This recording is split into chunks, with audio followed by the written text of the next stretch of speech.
Hello and welcome! Now, before we get started, I just wanted to say a special thank you to Echo Bird Social.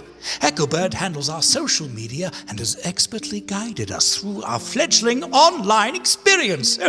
They take care of your marketing needs so well, you'll want to stay with them forever, ever. See what I did there? Echo Bird Social. Oh, thank you. We would be lost without you.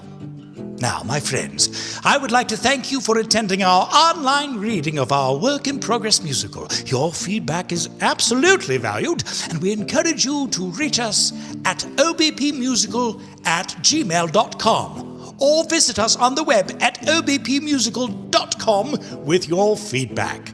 Now, because Zoom is Zoom, we will not be performing live, but playing tracks. Oh, we also have sign language in the show, which we plan on not subtitling. When using sign language, the actor will simply raise their hand to indicate where their line is signed. Now keep in mind that those plot points revealed through sign will never be heard nor fully revealed to the audience in a staged production. There may be other instances of actors raising their hand in the form of a fist during a song. Now, if they do so, it is because the demo was recorded by another actor or set of actors. We figured you should know who is singing what. All recordings have been done on various at-home devices and are by no means the finished product. They are just meant to give you a taste of what the songs would be like in context. Also, please do keep in mind that this is the first reading for many of these actors. Think of it as the first table read. We may have to stop and start again at various times tonight, as other than a quick technical rehearsal, these brilliant actors have never read with each other before. Oh, and good news. We are also live streaming on the YouTube, so feel free to send your friends to our YouTube page, OBP Musical. Some versions of the show are longer than others. After all, there are over 30 different incarnations of the show, so we can only estimate that the show will be approximately 3 hours with one 10-minute intermission. It is, after all, an epic fantasy musical. And finally, at times, you, the audience, will be asked to vote on a decision to be made. Well, this sounds like lazy writing to me, but what do I know? Regardless, your first choice begins now. Do our heroes begin outside the flame-spun ruins in the home of the hideous hag?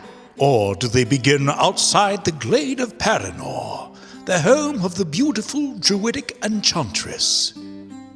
Your adventure begins now.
In all of the infinite halls that line the infinite shelves of the Library of Present Histories, there perches one distinct tome, a tome that tells of a long-forgotten world where all of the universes converge into one. Within this metaphysical tome lies a legendary map, a map that ties together all of the known worlds.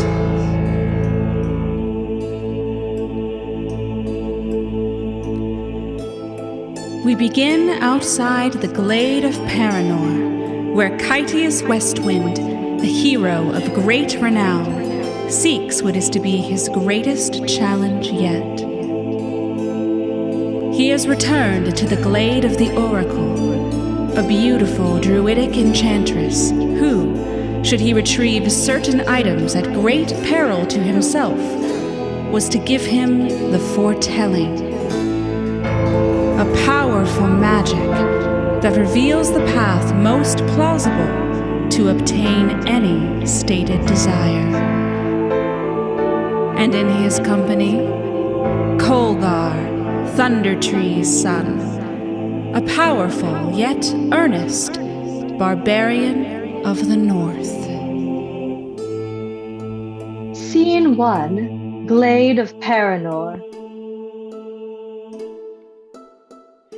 I feel like I'm lost. Well, that's how you know we're getting close to the glade. The magic surrounding it makes you feel like you're losing all sense of direction. So the closer we are to it, the more lost I feel. Like, what do I always say? Fart downwind. No, about direction. Fart downwind. No, the other thing. Follow your heart. I have never said that. No? No, Not once. not once. I think... Colgar stops in mid-stride as if frozen. How many times have I told you, Colgar, leave the thinking to me? Colgar. Kytius unsheaths his sword. All right, come out, Seer. I know you're there. Put your sword away, Westwind. It won't help you here. No harm will come to you or your friend. Okay, then why did you pull us out of time, witch? Why did you come to me when there are two others you could have gone to? The hag and your beloved in red. It was a flip of the coin. You won. Lucky you. I know of no coin with three sides. You know that Shrishala will have nothing to do with me. So it's either you or the mouth of Sauron's less attractive cousin. There are only three seers at any given time. One hates you, the other hates that you are here. That leaves you with me. Look, you never answered me. Why did you pull us out of time? I didn't. The birds still fly, the wind still blows. I only stopped time for him. You have what I desire, the book, Westwind. The seer snaps, and Colgar steps back in time. I should be downwind. How did you get over there? And why is she touching you? She wants the book. She thinks it's in your pants? Give me the book. Colgar gives the seer the book. As she opens it, thunder and lightning streak the sky. Colgar readies his weapon foretelling and is what steps you away, came for, guarding yes? Kytius. But with this tome, there is magic in excess. I can make sure you obtain that which you desire most, Kytius. How? A foretelling tells you how you might get what you want. A prophecy, on the other hand, gives you what you... Oh, Do it. a wise and powerful choice, Westwind. Quinem sit, quides, quae semper fuit. The pages are rewriting what was and what is. The power of time is in my hands. I am one of three. Just give me the prophecy, lady, The please. prophecy is as the prophecy was, as the prophecy has always been. He will! He will! He will! He will! Seek the elven rogue off the path to defeat his foes and face the wrath. This is where his sojourn begins. He will walk the path until the twins. He will hear the herald amidst them all, then start the rogue to the sepulchral. The one will fall deep into the clutch of the one he longs to simply touch. He will find that she is lost when they step the permafrost. Among him friends, the bard, the dwarf, and by his side the mesomorph. They will go far off the beaten path, through mountain, hill, through snow and strife. Then all will be as he desires, his heart fulfilled when he acquires. And when he does, he pays the cost. The one he loves will then be lost. That is all I see. Oh, now, leave me be. I am both less and more than I was before. The seer exits. That was weird. She got a bit handsy there. We shall never speak of this again, ever. Are we clear? Clear. The foretelling said someone was going to fall deep into the clutch. Okay, that's obvious. The rogue is going to fall in love with me. You're lucky. Everyone loves you. Not everyone. You wanna grab Annex for the quest? Can you not call it a quest, though? It sounds so formal. You wanna grab Annex for the not quest? You heard the woman. We need the bard. Annex the Bard was often found in various inns performing for the patrons. He had sadly fallen on difficult times and was now deep in debt to the wrong sorts. Scene 2, the Rough Ride Tavern. Padded leather, studded leather, padded leather, studded leather, padded leather, studded leather. I'm ready. All right, well, what would you lot like to hear? She was born of mist, the ballad of night eyes, or maybe the wizard beneath the steps. Sing the bear with no hair! Uncultured louts. The bear still has hair.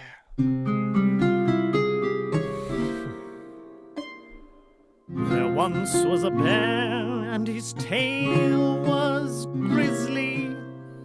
He had so little hair, what he did have was frizzly. He once killed a man when the rain was all drizzly, and so we all fear.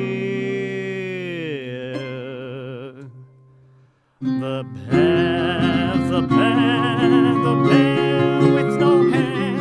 He'd maul you to death, your blood on his paws, your smell on his breath, your head in his jaws. I'm playing here, and no one is listening. That guy's beard's in his beer, and his eyes are glistening. I've got a new lute, and it longs for a christening. So why am I here? I long for adventure, but not near the danger. Face a goblin or two with some backwoods ranger.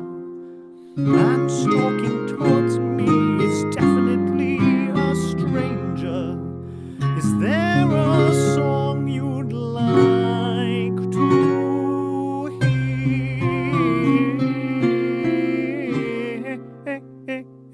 hear? You suck. I'm sorry, I don't know that song. Like toss a coin to your witcher. You can't be serious. I don't like your mouth. Oh, that's fine. It's usually my eyes that people find attractive. You want to die? Want? No. Sense my imminent doom? Yes. Please don't hurt me. The stranger advances as if to strike Annex as Kytius and Kulgar enter. Sit down. Annex sits. Not you. Curtis, Kalga, your timing is impeccable. He said, sit down. What, you gonna make me? Oh, Kulgar, subdue the man. Kulgar knocks the stranger out and is a little embarrassed when the stranger isn't moving. I think I subdued him too hard. Well done. You should use subdue for your new battle cry. Okay. Subdue. Excellent. It's better than the one he has now. What does he have now? Thaco! I don't even know what it means. I do.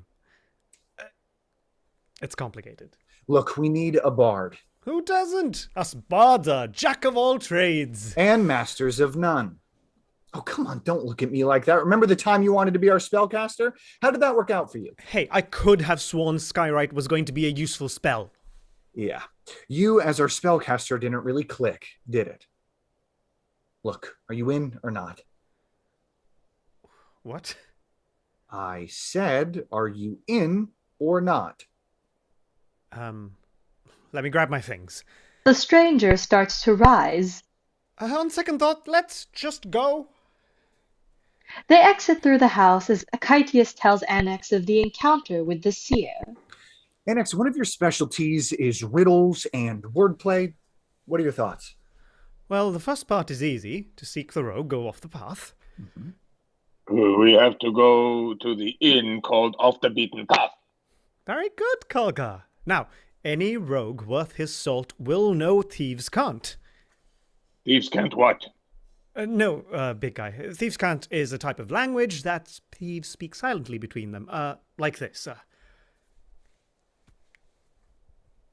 He signs. did you say? Kytius has herpes. Oh, I said, Kytius is the hero that we deserve. Show me how you say that.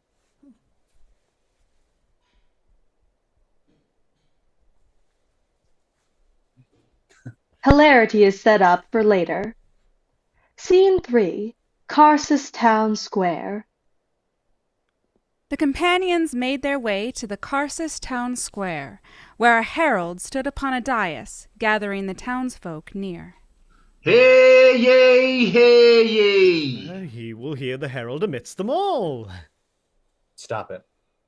Attention, adventurers, be you warriors, mages, clerics, And bards. rangers, And bards. sorcerers, And... druids, And... paladins, And... farmers, Butt farmers. children, Okay, this is getting... latrine workers, That was low. tax collectors, He probably just forgot bards. and bards At least bards are on the list. who are not on the list. I would have put you on the list. Thank you, Kaga. Ahead of tax collector. The Queen seeks your aid in a grand adventure. We're in.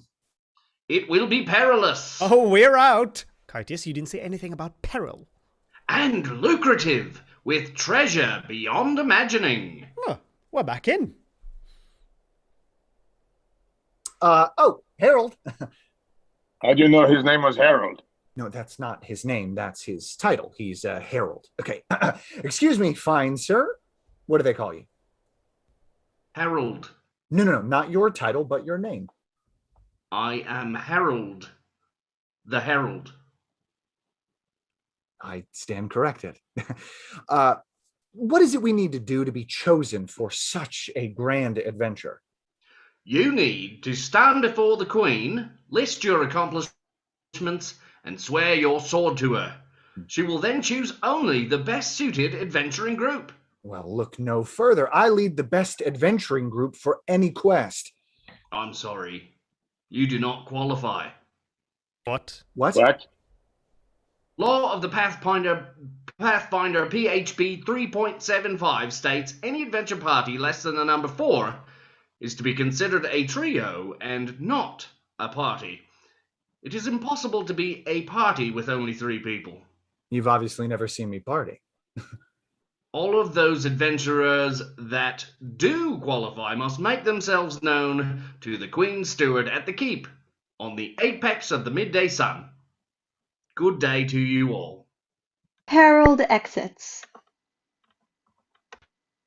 Among him friends, the bard, the dwarf, and by his side, the mesomorph. Go off the beaten path, then. Oh, we have to make one stop first. They exit. Scene 4.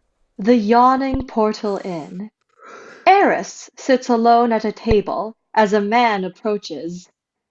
Hey, I know you. I'm sure you don't. I just want to drink in peace. No, I never forget a face. It was you, all right. You and your friends came through my village all high and mighty. That was another dwarf in another time. Oh, it was you. And I'm saying it wasn't. Now, look here, you little... Oh, little? That's a size joke. Oh, well, you're used to being on the other side of that one, aren't you? You, of all people, think you can insult me? Well, I just did. You know what's great about you? What? Well, I don't know. That's why I'm asking. Oh, that's it! The man makes his move. Without standing, Eris takes the man's knees out. He falls to the floor. By the 12, will you let me finish my mead in peace? Kytius, Kulgar, and Annex enter. This place looks just like what the last tavern we were in. Don't address it. Hello, Eris. Hello, Annex. Kulgar. The man tries to get up. Stay down. Eris boots the man in the side. Oh. Annex, can you tell Eris that I came to offer her a job? Are we seriously doing this? Doing what? Fine. Eris, Kytius wants you to know that he is offering you a job. She really can't hear him? She can. She's just mad at Kytius for last time. Remind me what happened last time. Besides the obvious, you mean? Kytius called her a beardless gnome. I said she looked like a beardless gnome, and I meant it as a compliment. And he kept on asking if she had her moonblood. What? It is the name of her axe. You can tell Kytius that I would be happy to accept the offer if you two are coming along for the ride. Great. And he apologizes. I'm sorry? There, he said it. No, that was an I'm sorry, as in I'm sorry, I'm never going to apologize.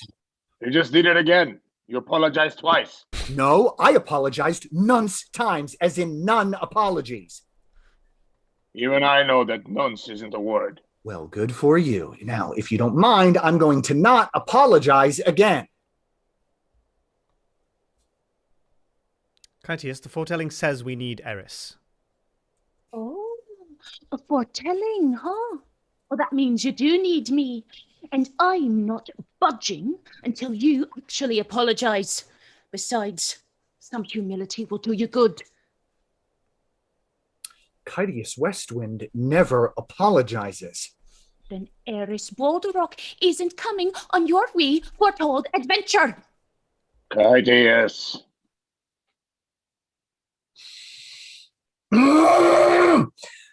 Fine. I'm sorry. For saying you looked like a beardless gnome. Thank you. But I have to ask. Do you? What? Have your moonblood? By the... Anticipating Eris's reaction, Kytius exits in haste. I swear, Critias, by the 12! Eris exits. Meanwhile, still on the floor, the man speaks up. Can I get up now? If you're down there, my friend, you're down there for a reason. Aaron doesn't suffer fools nightly. Lightly. Doesn't suffer fools lightly. That doesn't make any sense. My friend, I love how you look at the world. With my eyes. With your eyes. Kulgar and Annex exit. Lay down. Scene 5. Off the beaten path. The companions made their way to the inn, off the beaten path. If Annex was right about the foretelling, this was where the rogue was to be found. NPC, the proprietor, greeted the companions with his effervescent smile. Greetings!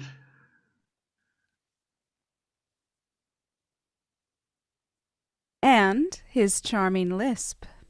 Companions! And a limp. What a pleasure to see you and the rest of the team! What a joyous day this is! No, it won't be but a moment. Make yourself at home. As if you wouldn't. NPC, how lovely to see you. Take your time. We've got some inquiries to make.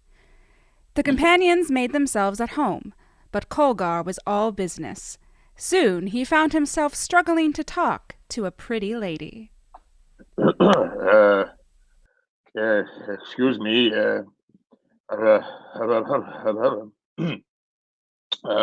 Rogue. Need one elf man. Boobs, face, lips. I'm sorry? None's apology needed. Kolgar? That's not how it's done. You can't be all ham-handed. You need charisma. The ladies love charisma. Annex a chord, if you please.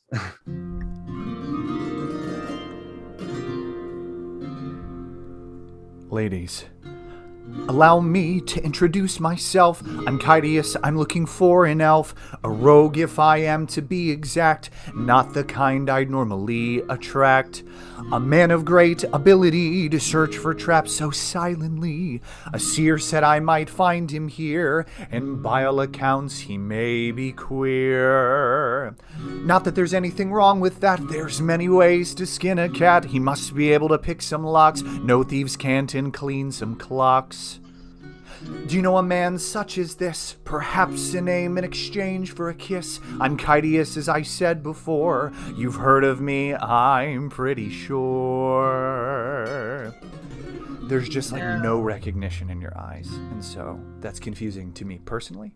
I've killed just a few dragons, so my hair, maybe? Let me tell you who you're talking to. A Lannister has less revenue. Strider's a hack, and Potter's on crack, and Geralt is sniffing roach glue. I'm the hero of the realm. I know you're a little overwhelmed. Don't be shy, I'm a regular guy. Just look inside my helm, and I'm here with you right now. And there are some fields I'd like to plow. I'm not talking about farming, I know that I'm charming. You've got some claws, my dear. Meow.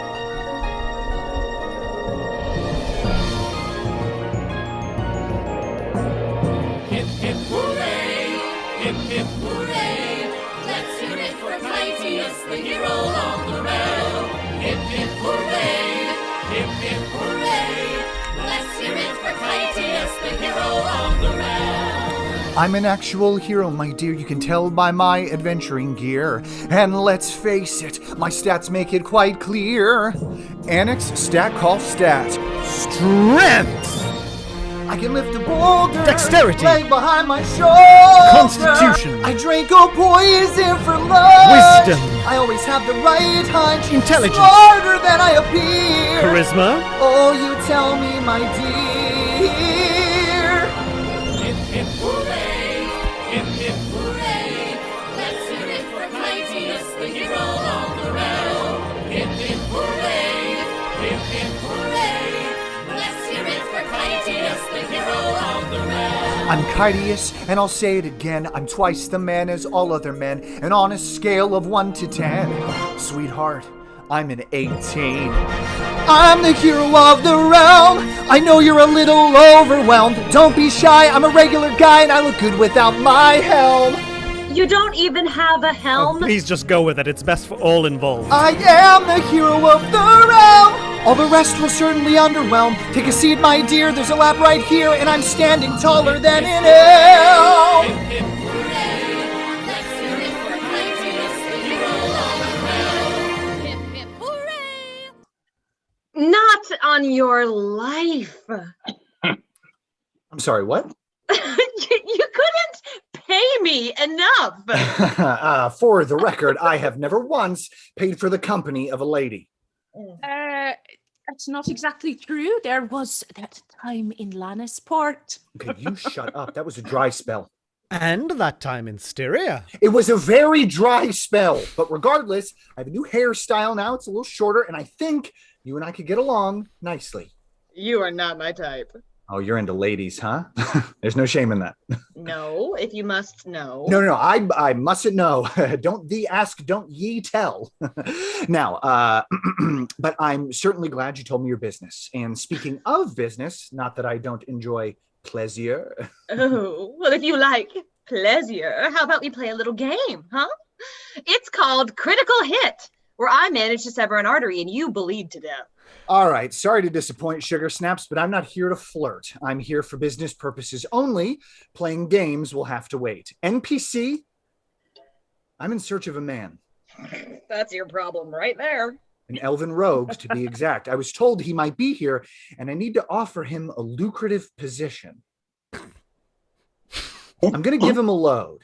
You don't hear yourself, do you? Of coin, gross. There ain't one here, Kydieth. Hasn't been one for months. Except for me. I could be a rogue if I wanted to. I do a little of everything. I'm good at picking pockets and stealing things from people. Not from anyone here, of course, just bad guys. I steal from bad guys. Come on. NPC, look at your adventurer scrolls again. There must be some mistake. Nope. Vaxville Dan was the only male half-elf rogue to come through here, and, well, he's dead. That's not possible. No, it was a gruesome death. It's totally possible. There is an elf rogue, however, but it's a woman by the name of Rothwin. Hi. No, check again. Hydieth, not only is she the only elven rogue, she's the only rogue. Kytius, did the foretelling expressly say it was a male rogue?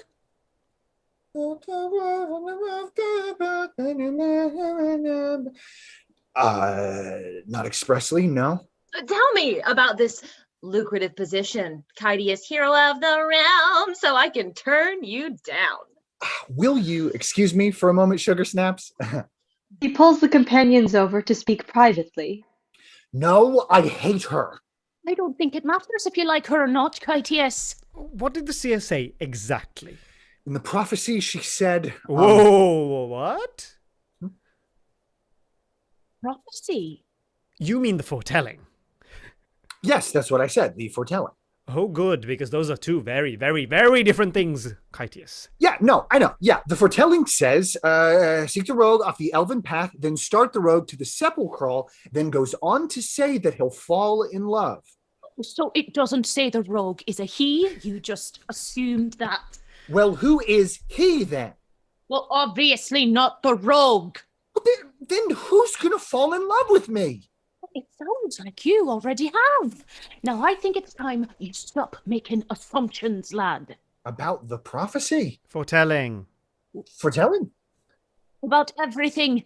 Right now, all you know is that you know a few weak words and a catchy melody. Yeah, he also knows that the seer gets a little antsy. We agreed not to talk about that. Oh, talk about what? Nothing. Any more private information you want to share? Like that you pick your nose when no one is looking? No.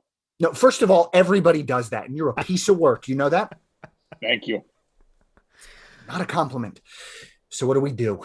Well, we bring her on board if she wants to come along. She probably won't want to now. No, but you could always ask. I thought dwarves and elves hate each other. They do, but I'll play nice if she does. Fine. We'll offer her the position. We would like to. I accept. Wait, what? I accept. Why? Because making your life miserable is my new lifelong ambition. Yeah, pretty lady made a joke. Him, I like. I like you too. Whose side are you on? We're all on the same side now, like it or not. Okay, wait, we don't even know if she's any good. How do we know you're any good? Roswin pulls out a dagger. What is that? Your dagger? Well, leave it to an elf to try to steal things. Leave it to a dwarf to make a bad impression. Wait. I'm the leader here, and... He arrogantly signs, Kytius has herpes. And you're proud of that. Very. And you are? Annex Passion, at your service. Well met, Annex. And if you teach him any more thieves' cant, I will have to kill you. Noted. I'll admit that teaching him Kytius has herpes is amusing. So, Kytius Westwind, Annex Passion, and you are? Eretz Boulderop? Me. Broswin. It's a pleasure to meet you two.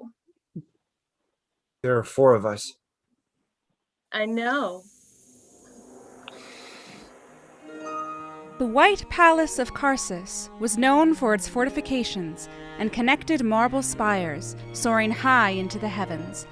Thanks to Kytius' quick wits and leadership, they were able to slip by the former, then navigated the latter thanks to Annex and his intimate knowledge of the keep. Scene 6. The Palace.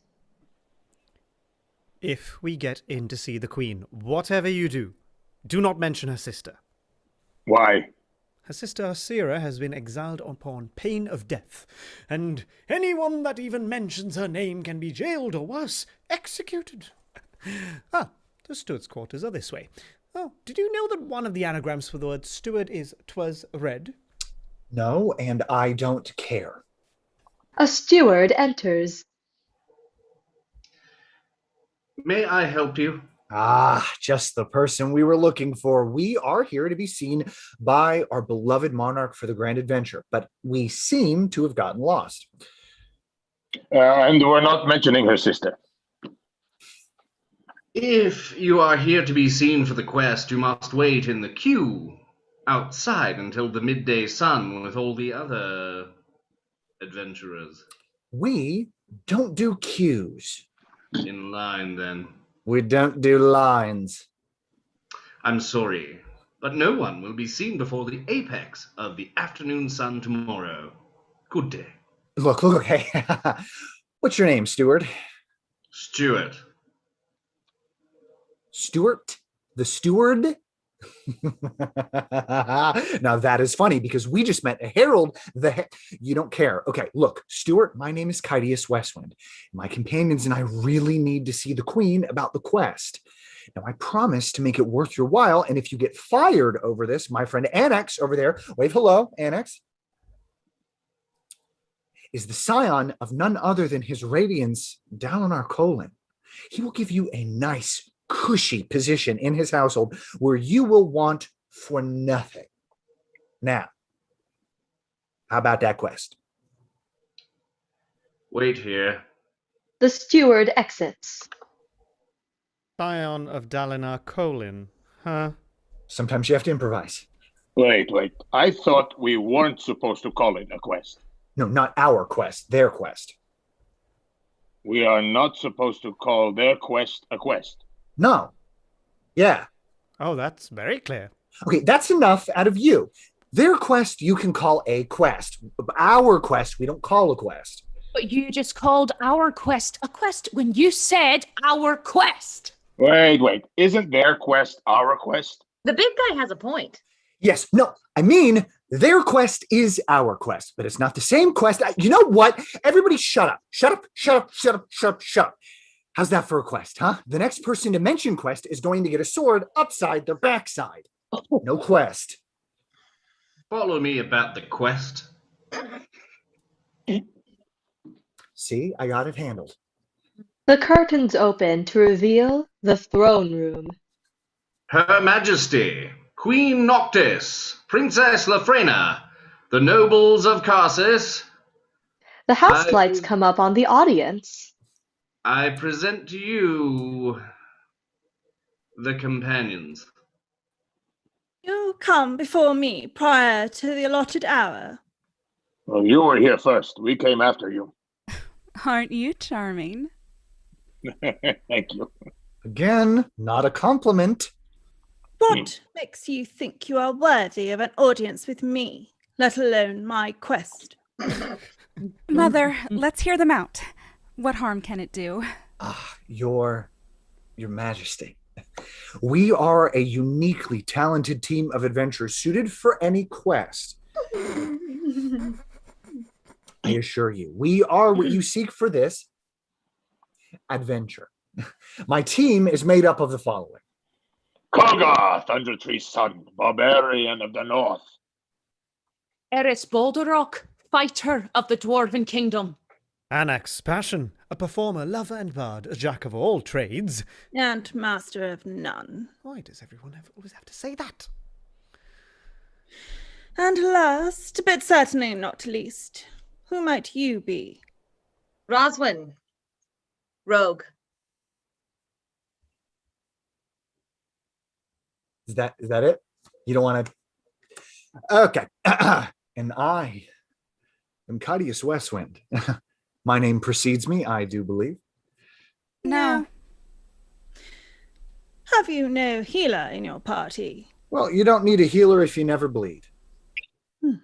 Yeah. And how do we know your rogue is any good? Oh, Your Majesty, she is exceptional. She stole my dagger earlier just to prove a point. But now that I know her little trick, I won't let it happen again. I'll rein her in. You know, a good leader needs to know his team's tendencies. And now that I have her pegged, nothing will get by me. Roswin hands Kytius his stolen dagger back. Again. Mother, if I may. This is Roswin of the Elves. She stole the Ring of Karsus simply because she could. Oh, I do love palace intrigue. When all this is over, you must tell me the story. Is it true that you are the fabled daughter of the night? I am no assassin, Princess. But Your Majesty, I am the best rogue in Karsus. Good. Very well, Kytius Westwind. You seem to have an adequate party, but I shall leave your fate to the wisdom of our nobles. A shrewd choice, Mother. You give the nobility the choice of their heroes. I don't trust her. Which one? Either of them. My beloved Karsa nobility, I leave it to you. What traits do we most admire in our heroes? Do we celebrate those that take initiative outside the stated rules of engagement? Or do we teach them a lesson and have them wait in line with the rest of the adventurers? Those that value initiative say aye, and those of you wanting to teach them a lesson. Level the playing field is wanting to teach them a lesson. Someone forgot to change it in the poll. Whoever that was is very handsome. That was a very informative voice. Value their initiative! What the people have spoken. I'm hearing noises. All right, It's Kaga. okay, big guy. A very handsome noise. Doubt. The nobles have spoken. They have chosen initiative.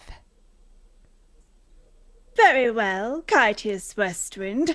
You are to seek out the Amulet of Katara.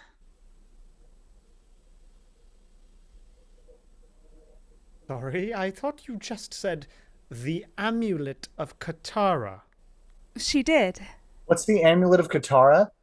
Only the most powerful artifact in the world. And the amulet is in the clutches of Titan Ka. We must get it back. Titan Ka will do everything in his power to destroy Karsus. Retrieve the amulet, and you can name your price. 1,500,762 gold. Done. You have half a cycle to see this complete. The Queen and Lafrena exit. That was a very specific amount. No, it was a joke. It was a joke. I was making a joke. Why does this always happen? Critius, you have got to be kidding me! Okay, so sue me for Mum's sake. I was trying to bring some levity to the moment, Miss Sticky Fingers. Why are her fingers sticky?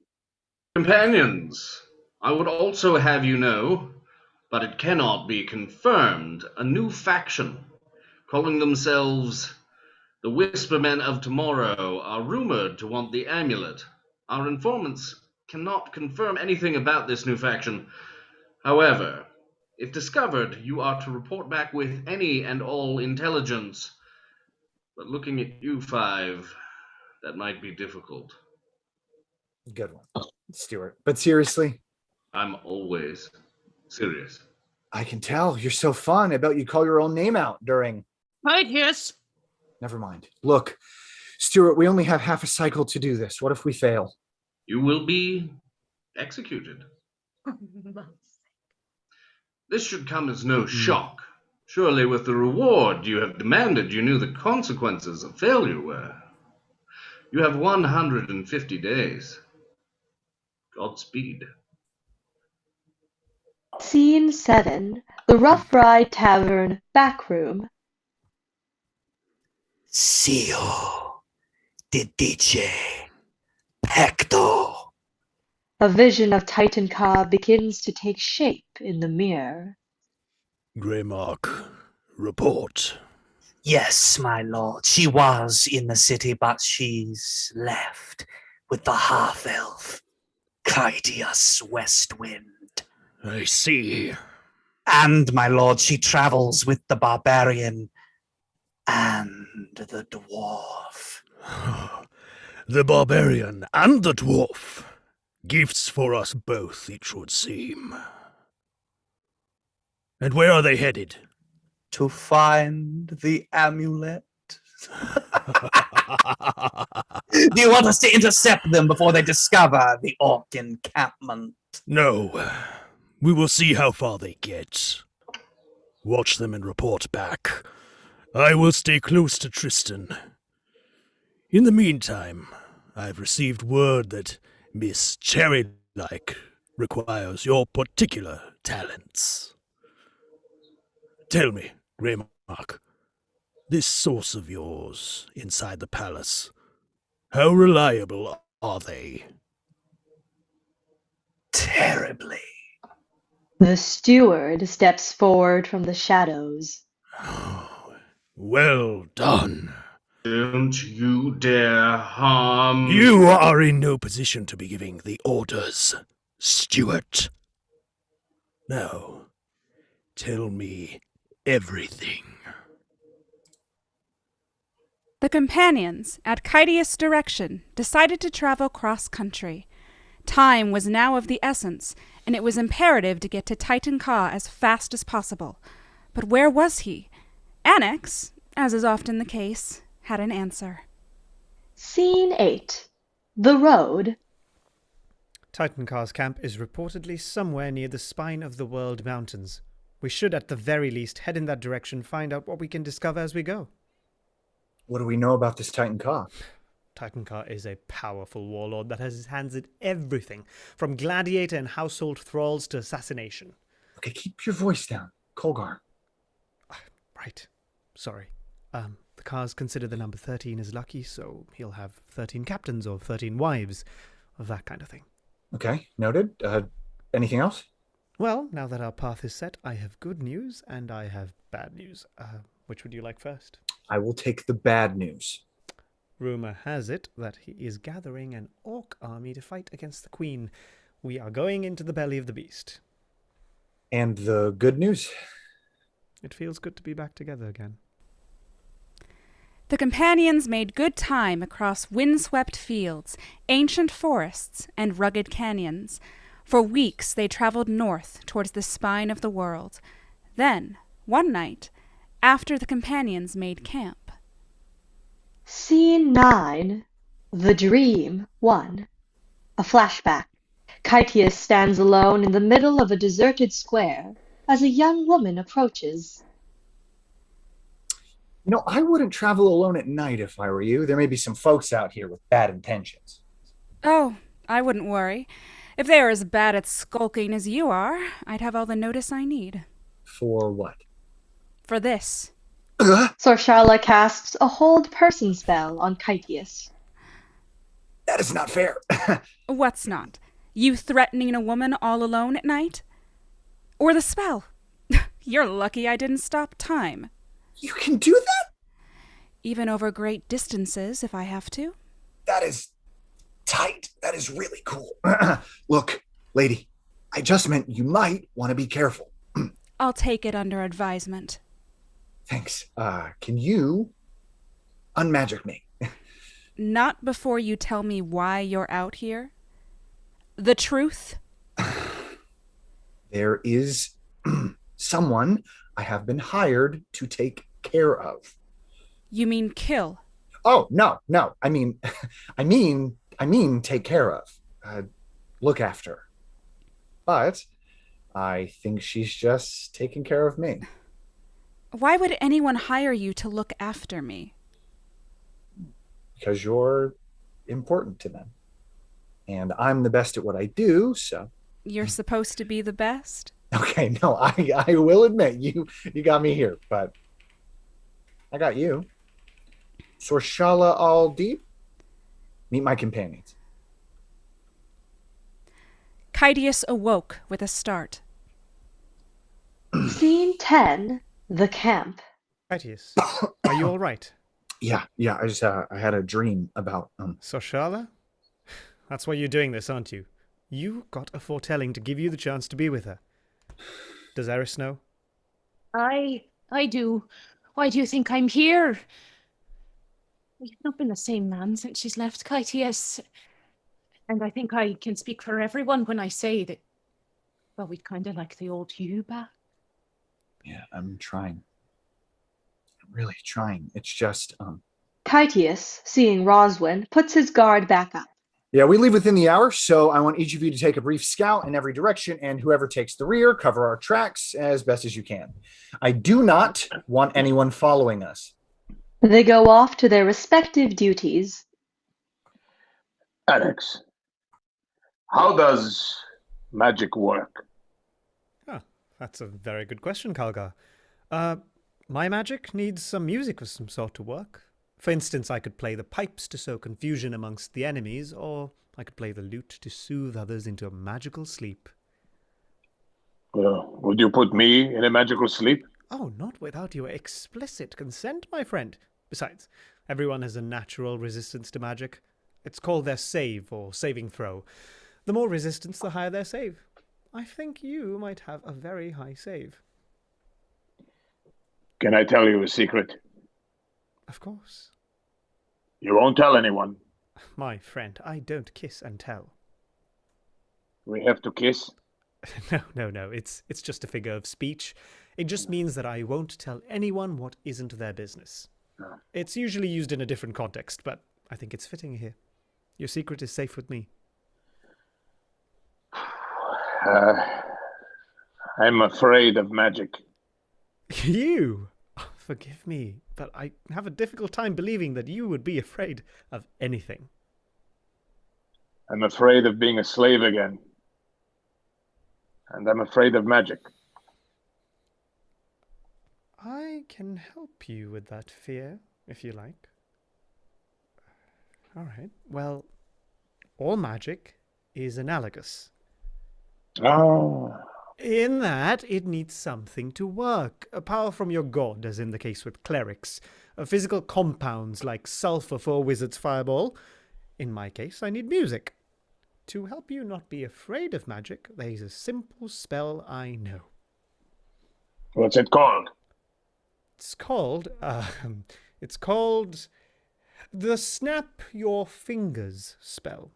Ooh, sounds scary. Oh, it's not. Whenever I snap my fingers, I am able to change what your name is. Show me. Kytius, Eris, Roswin, come here. I need your assistance. This is called the Snap My Fingers spell. It takes the percussion from my fingers and makes them into harmless magic.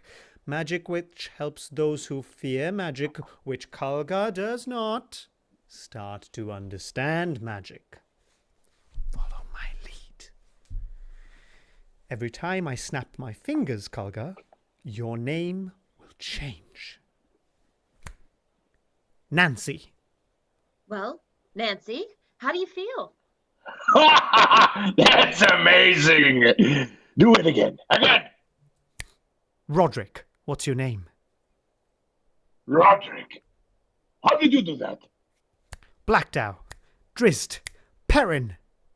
Richard. You don't have the power. No, but Roswin does. Me? Her? Sure. I'm not sure that's a power I want. And that is why you should have it. And now you're back to... Kolgar. It's good to be home. All right, that's enough. Let's get back at it, please. You see, Kalgar, magic isn't to be feared. It's to be marveled at. When I'm with you, Annex, I won't be scared of anything anymore. I know the feeling, my big friend. You know the feeling well. Thank you, Annex. I better go scout. Kytius will be mad. East or west? Guess that was east. I'll take way. west. All right, I'll take west. Kalgar claps Annex on the back and moves on to scout ahead. Roswin approaches. You put a lot of trust in me back there. Not really. I see the way you look at him. Then how do I look at him? With your eyes. As for magic, it's all about belief. The more you believe in it, the more it works. Ironically, the more you understand magic, the less power it has over you. The more you believe in it, the more it works, huh? Exactly. That works for people too, you know? I see what you did there. I wasn't always like this, you know? Scared. What happened? I made a wrong choice once, and someone I cared about got hurt. Someone I care about very deeply. I used to be a hero fighting against evil, and now I'm a shadow of the man I used to be. You can get back there, you know? Bravery doesn't mean you're not scared. It just means you can still act in spite of being scared. I didn't think of you as the philosopher type. That's all right. I didn't think of you as the hero type. Look, next major town or city we hit, go get yourself some good leather armor. At least you'll look every inch the hero, and then maybe you can start to believe in yourself the way others do. The way I might Kolgar just do does. that. Thanks. Did you know that an anagram of Roswen is hers now? Is it? And Kalgar is Rag Hulk. That's cute and kind of appropriate. My favorite one, though, Eris Boulderrock, is Disrobe Locker.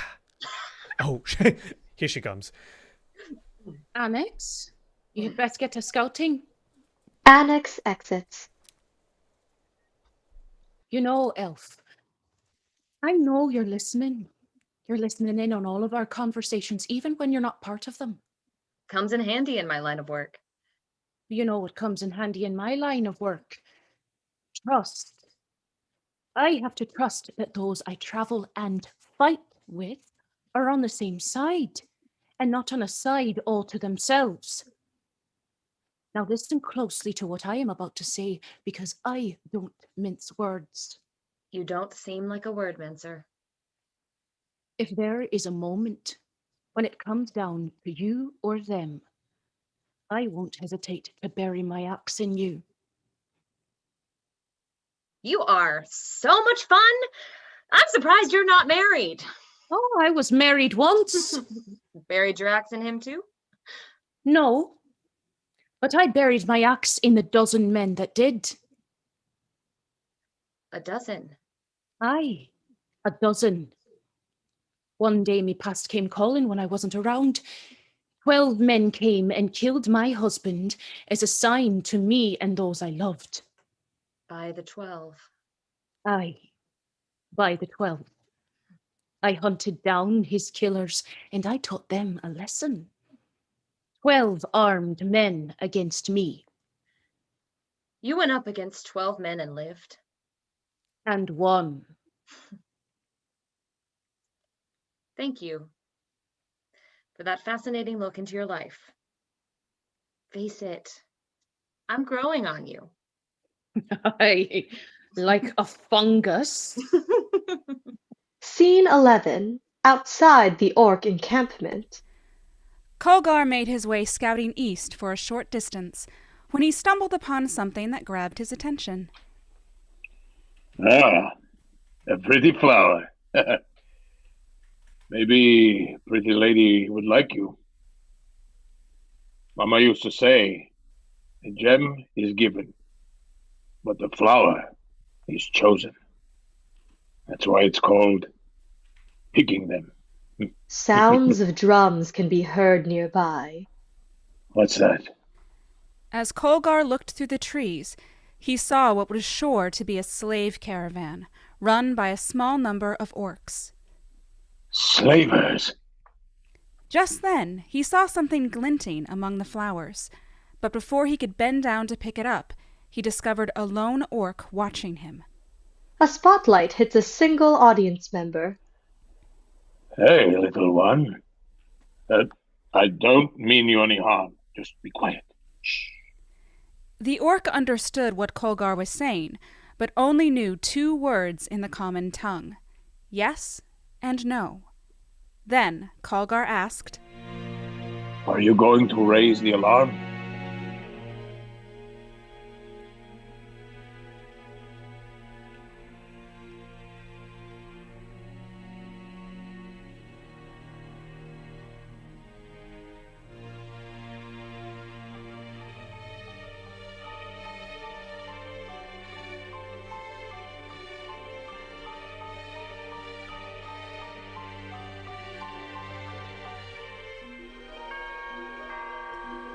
The orc said, no. That's good, orc. That's a good orc. Just be on your way now. Huh? I was never here. With that, the orc disappeared, and Kolgar picked up what he could now see was a golden ring. He slipped it on his finger. It fit perfectly. Then he made his way silently towards the caravan. Scene 11A. The Orc Encampment. Kolgar makes his way to a clearing where he sees orcs in a tribal war dance. He watches in the shadows for a while until he sees that they have prisoners. Kolgar exits, at which point the war dance stops and the orcs follow. Scene 12. Back at camp. Kolgar rushes back into camp. Slave caravan. What direction? How many? Maybe 5 orc warriors. Okay, 5? We can take 5? No problem. How many thralls? Kolgar, how many slaves? 10. All right, we have provisions for 10. That doesn't seem like a lot. Usually they have dozens. Well, they don't have dozens, do they? They have 10. Weapons at the ready. We gotta go. The slavers enter, armed to the teeth. Mama, what have we here? I told you, Kaz, I saw the big one and it clicked. Follow him one and he'll lead you to more. They look like they could be gladiator thralls. Oh, Titan Car is gonna be happy when he sees his new toys. Now, look, we don't want no trouble, though, do we? Feign fear. No veining required. I told you, flocks. Thems that look all tough ain't when it comes down to it. Yeah, you ain't so tough. Look, you just be on your way, yeah? You just be on your way. Oh, and miss all the fun? I don't think so. You just put your weapons down and we won't hurt you. Much, yeah. Yeah, much. Yeah. What are you going to do with us? We are going to take you to see Titan Car, and you'll be turned into slaves. Or die. Your choice. Yeah, your choice. Oh, no. How far away is Titan Car, though? Can we pay him in gold to leave us in peace? You know, we have an heiress with us. You know, she's just in little girl's room. Oh, well, the heiress will be paying me directly. Yeah, then allow me to introduce you to Eris. Eris comes out of hiding with a great battle cry. Kulgar joins in.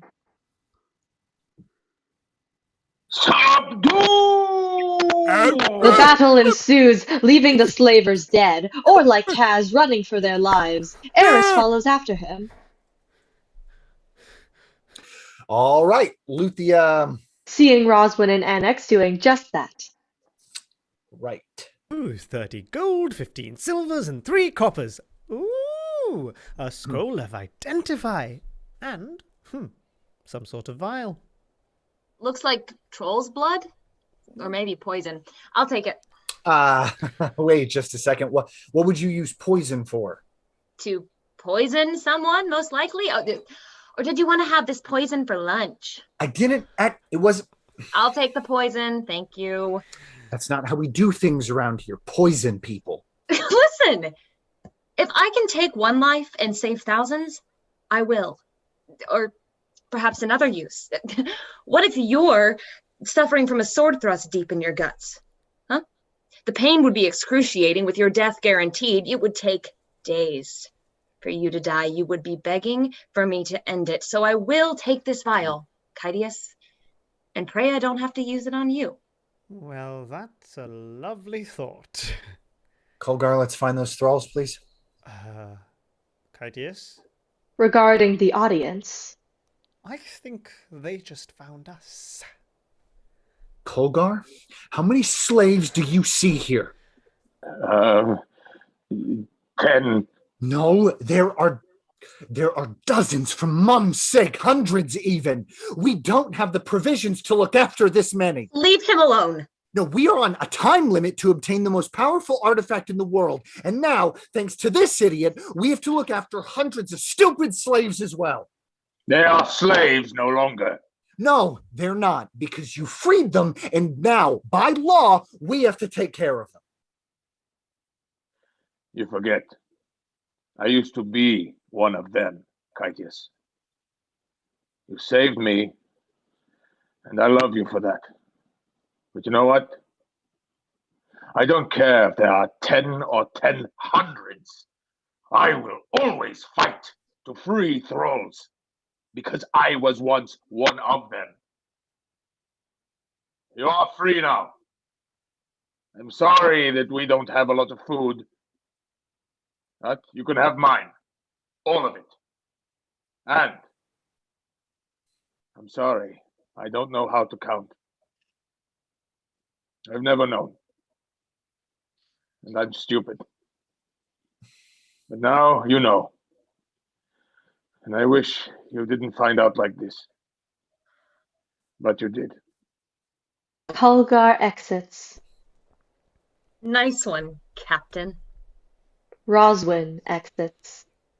Eris enters with Kaz. Kytius?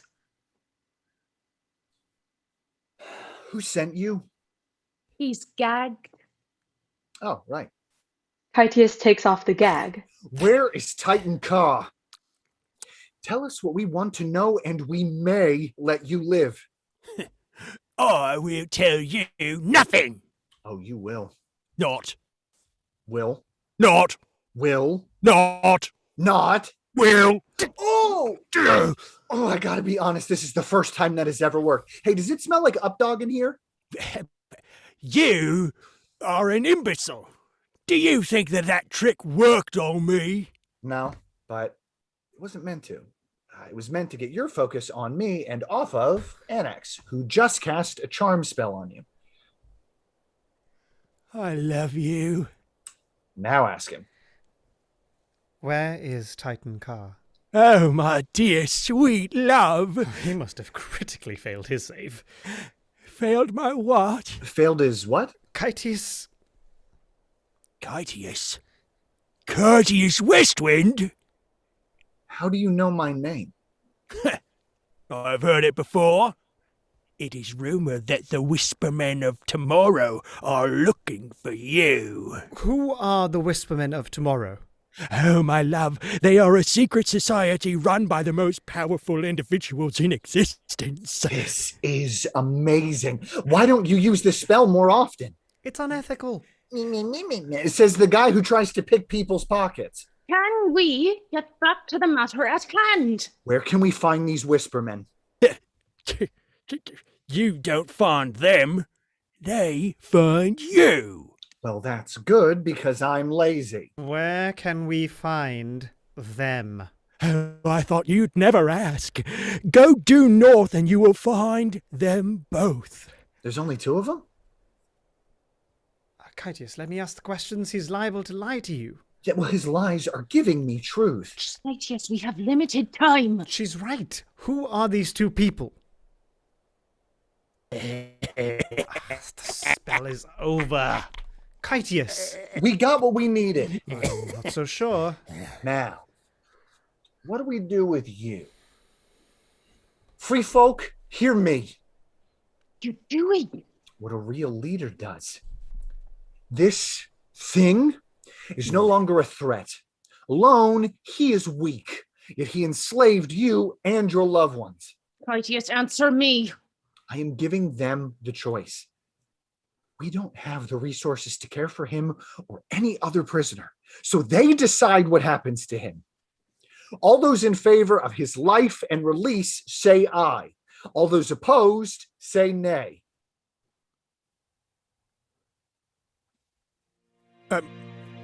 Do I get some time to advocate for myself? Stop it, you. Yeah, you got 5 seconds. You Go. Right. Phlox was the one who beat you, and you. All right, I'll Okay, beat you, time's but up. No, wait. In what? You only get 5 seconds. Mate, Come you weren't on, going to be able to say please. anything else in 5 seconds. Even if you gave you 50. But, Well, They've spoken.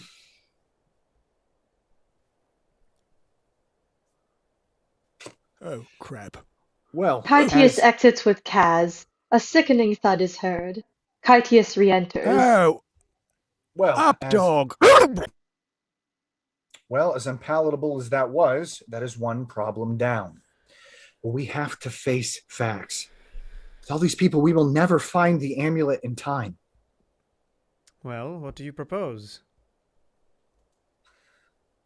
I gotta be honest, I have no clue. I do. Care to enlighten us? No. Just get us to the Elven Kingdom.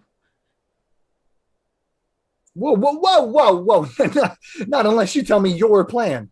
You have to trust me on this, Kytius. It's a long shot, but it's the only shot we have. Done. Tomorrow we head for the Elven Kingdom.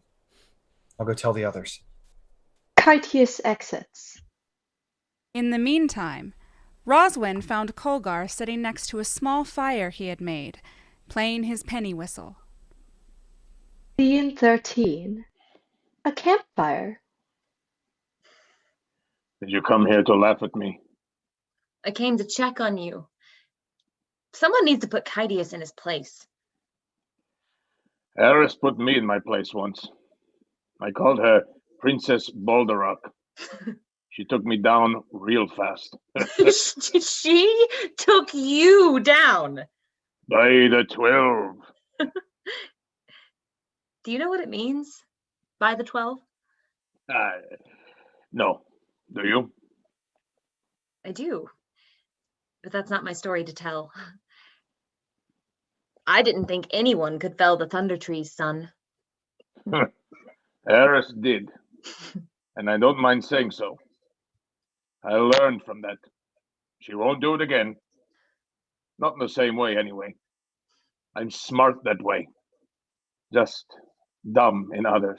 You're not dumb. You just haven't learned some things yet. That's all. Like reading, or counting, or reading, counting. Why do you follow him if he makes you feel so bad? It's not all the time. Just sometimes. He saved my life, you know. As a thrall, I was big and strong, and slave drivers made me work hard from sunup to past sundown, lifting and lifting giant rocks. They whipped me every day. I got so used to it that I couldn't feel anything. Even now, I can take twice as much damage when I'm mad and ignore even more pain on top of that. I just need to rest afterwards and I'm good. But after realizing that, they threw me in the pits, forced me to kill or be killed. And then one day, I had enough. I had stolen a dagger, and I was going to. I heard a sword fight somewhere close. Then there was Kytius in the prison, setting me free. He told the guard I was somebody. And when he said, "Hey, big guy, I'm Kytius," that was the first time he saved my life. And he didn't even know it. He was my first friend. Then Eris. Then Annex. Now you. Can I tell you a secret? Is it that you have one ear that curls over a bit? Because I know that already. No, but that's a good one. No. The secret is you're my first friend. Me? You. And you know what good friends do? Fight. They help each other when they need it. Oh. Kalgar, would you like me to help you learn to count past 6?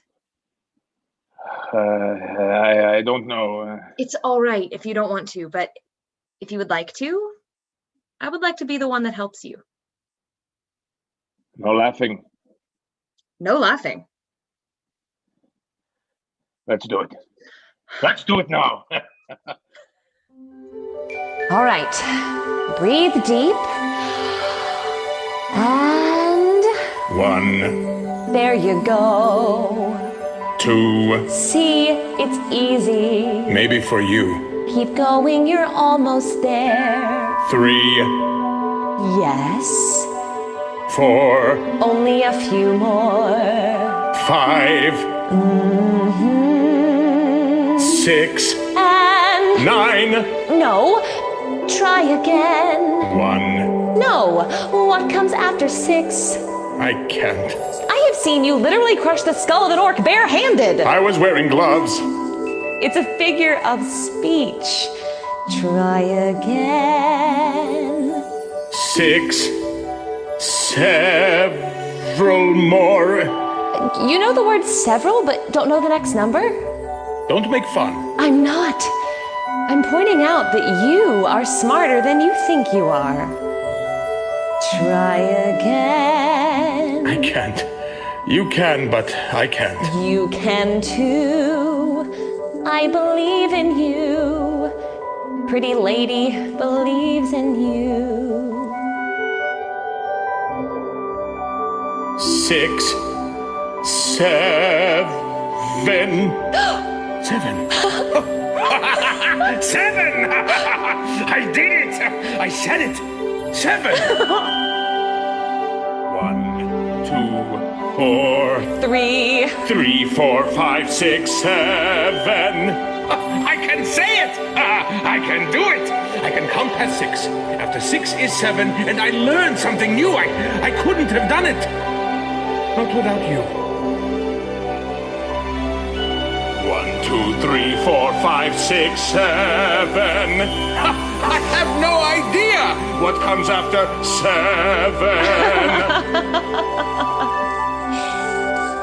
You have 8. I have. And I'm full.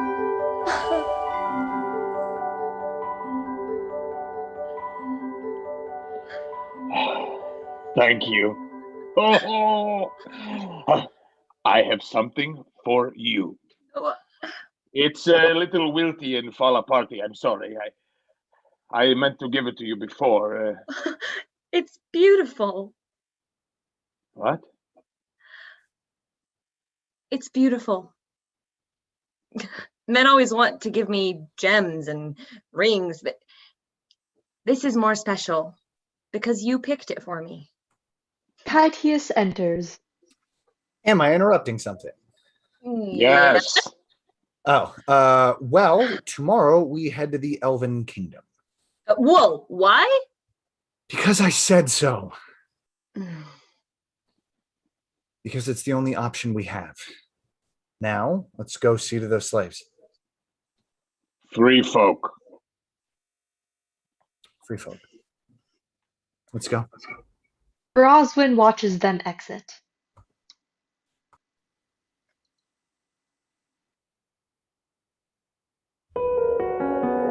Now I reach to find your hand, fallen deep, I'm torn.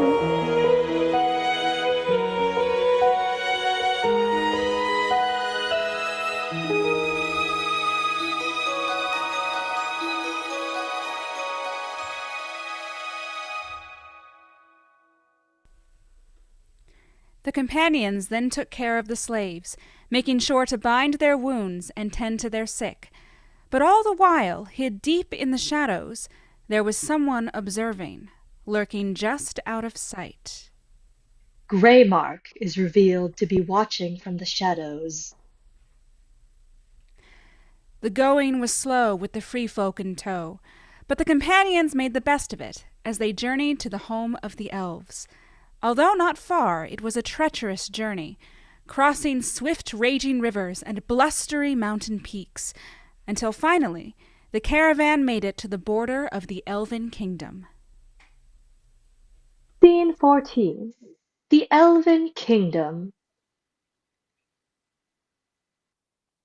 Thorisal Theranal. You are surrounded. Elves! Did you figure that out all by yourself? I don't see anyone. That's how we work. We are not seen until we want you to see us. Well, I always want to see you.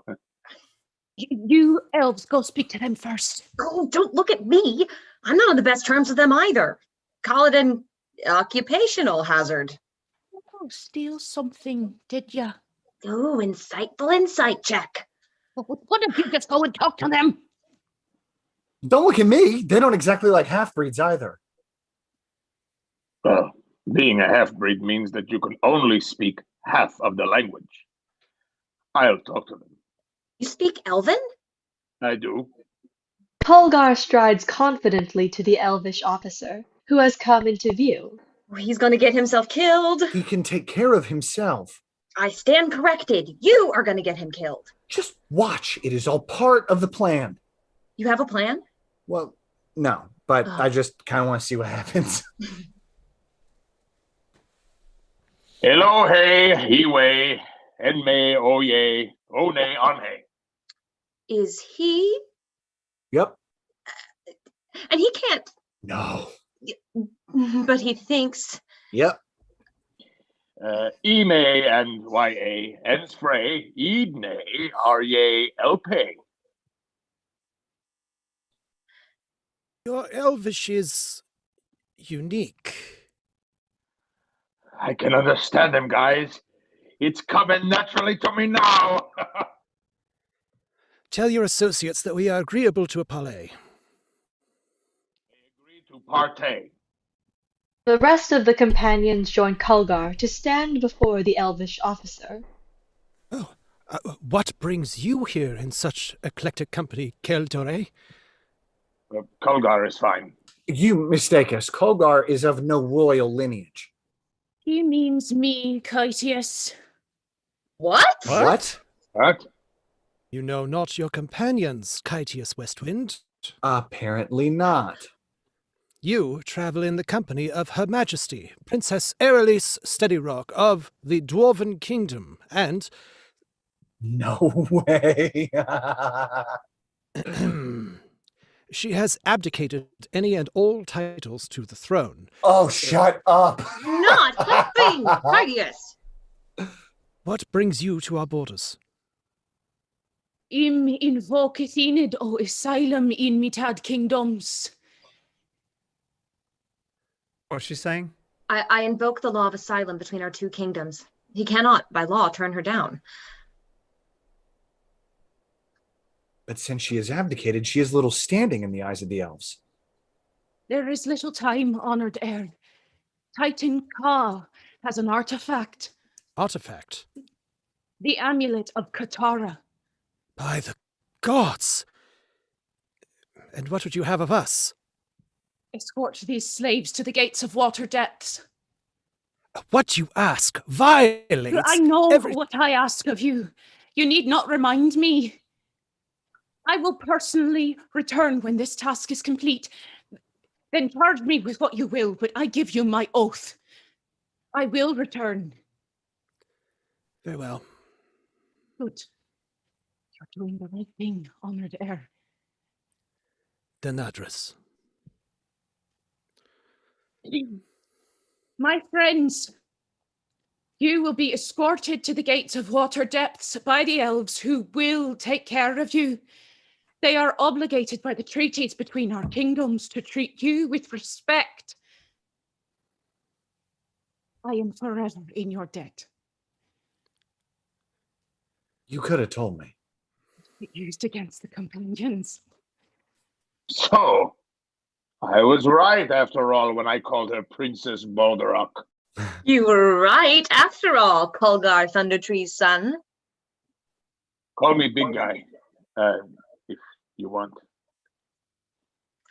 Call me pretty lady, if you want. The companions retraced their steps to eventually find themselves amidst the Gloomhaven forest. It was there on a hillock where two beings stood guarding the path.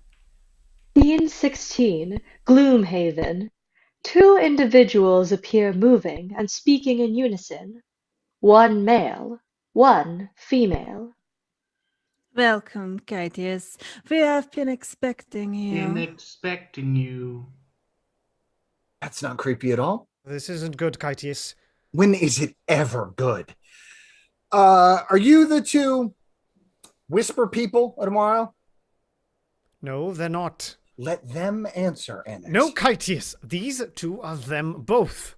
We offer you passage if you complete one of 3 tests. 3 tests. Deal. Although I really hope one of the tests is just kicking your ass. You can't be serious.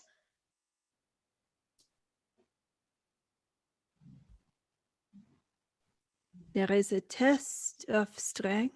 A test of wit. And a test of skill. Pass any one of 3 and we will grant you passage and a boon. Kytius, listen to me. These two are them both. Their names are Gareth and Samara, forbidden lovers from an age long past. By the 12 Kytius, it is them. An archmage cursed the two, forcing them to wander the world, offering passage and a boon to anyone that passes their tests. She was a great fighter, and he was a sorcerer of great cunning. So? No one has passed their tests and lived. We were set up, Kytius, and you walked right into the trap. Okay, shut up. No one is stronger than Kolgar. Annex, you remember everything that has ever been said to you, along with every riddle and every story under the stars. And no one can match me in skill with a sword. We've got this, for Mum's sake. But you don't get it, do you? What is it I don't get, Annex? Tell me, because is it that you're scared to get in any sort of real danger? Kytius! No, I'm tired of him cowering in the corner and coming up with excuses for not participating in the quest. You said we shouldn't call it a quest. Shut up, Kolgar. When is it going to click with you, Annex? You said you were part of this team. Prove it. They don't play fair. Neither do I. I know. What's that supposed to mean? You know what? Never mind. We've come to settle a score, Whispermen. As Kytius turns back to them both, Kolgar is already moving to the base of the hillock. We care nothing for your petty feud. 3 tests, 3 participants. If the rest interfere, they die. They die. Kolgar is singled out in a special, the words coming from everywhere. Kolgar, Thunder Tree's son, your task is simple. Break these slave shackles before the last grain of sand falls. Slave shackles appear on Kolgar's wrists. Next, Annex is singled out in a special, the words coming from everywhere. Annex Passion, your task is simple. Complete the riddle before the last grain of sand falls. What lives on glass that breaks with a pebble? Has half the space amidst the treble? Who scores the depths when it kills? Whose siren song will give you chills and sings to you when darkness stills amidst the candles' flicker? Kytius is singled out in a special, the words coming from no discernible place. Kytius, Westwind, your task is simple. You must defeat me with the sword before the last grain of sand falls. Or what? Or you die. You die. I haven't died once, and I am not planning on starting anytime soon. Kytius unsheaths his sword and runs forward into the darkness. The scene then changes to Annex. Half the space amidst the treble. The spaces in the treble clef spell out the word face. Kolgar. Focus, Annex. Remember, they don't play fair. Half a face. What lives on glass that can be broken with a pebble and has half a face? Mama. Glass that can be broken with a pebble. A pool or puddle. Some sort of body of water. What lives on water and has half a face? The moon. Come on, you mother of a troll! What's caused the depths when it kills? How does the moon kill? Werewolf? No, that's not it. I am missing something. Time runs short. Kolgar screams in pain, as if being whipped. Kolgar, I'm so sorry. I should have protected you from his magic. Curse you! Scores the depths. It can mean music. There is a musical theme. Deep music, or music that is deep. What lives on water, has half a face, and has something to do with music. Your time is up. No! I need more time! You lose, Annex Passion. I can't. The focus shifts to Kytius. His attacks are continually rebuffed by an inhumanly fast Samara. Kolgar, I'm so sorry. Roswin, you see to Kolgar. Annex, get ready to run. I'll hold off the Samara while you all try to escape. She's gone. You bastard, if you won't play fair, neither will I. Kytius suddenly strikes not at Samara, but at Gareth. Where he is hit, Samara reacts. Kytius! I saw. Samara, seeing that Gareth's haste spell is broken, renews her attack on Kytius. Gareth casts Hold Person on Eris, making her stop mid-stride. Annex starts to cast an Enthrall spell. Let your mind go. Let your guard down.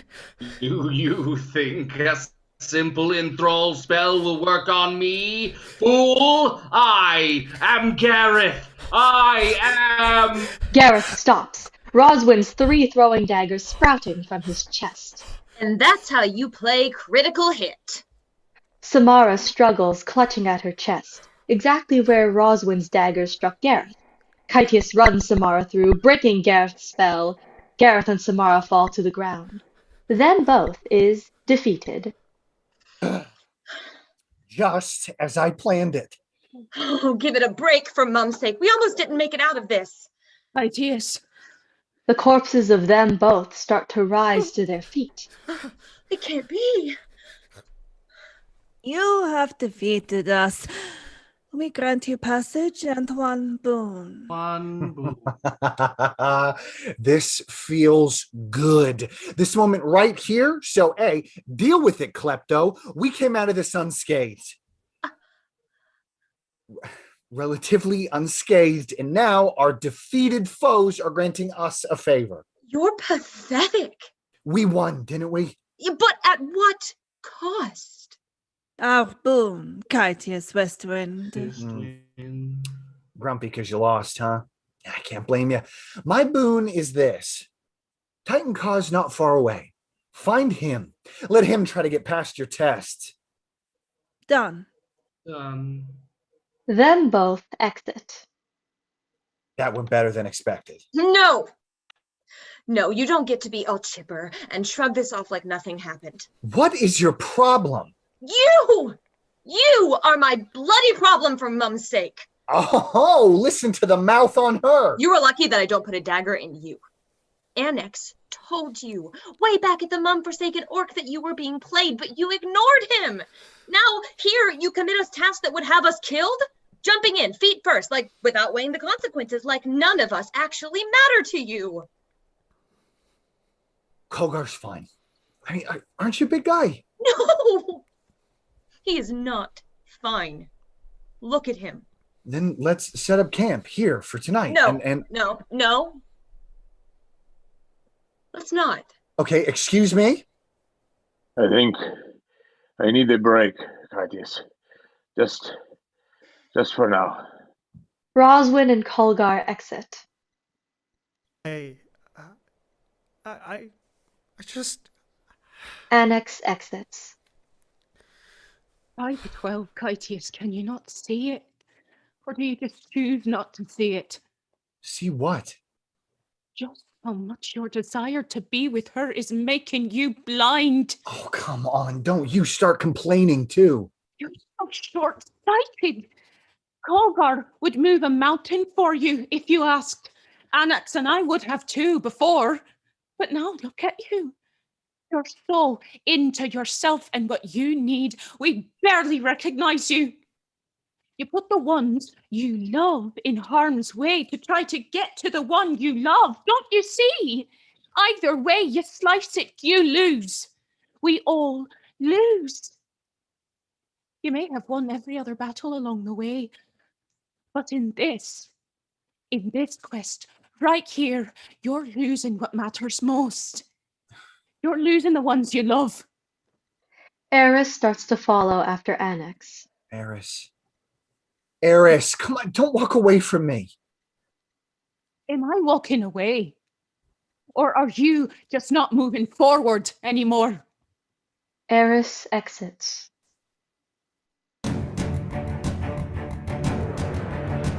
Don't you know who I am?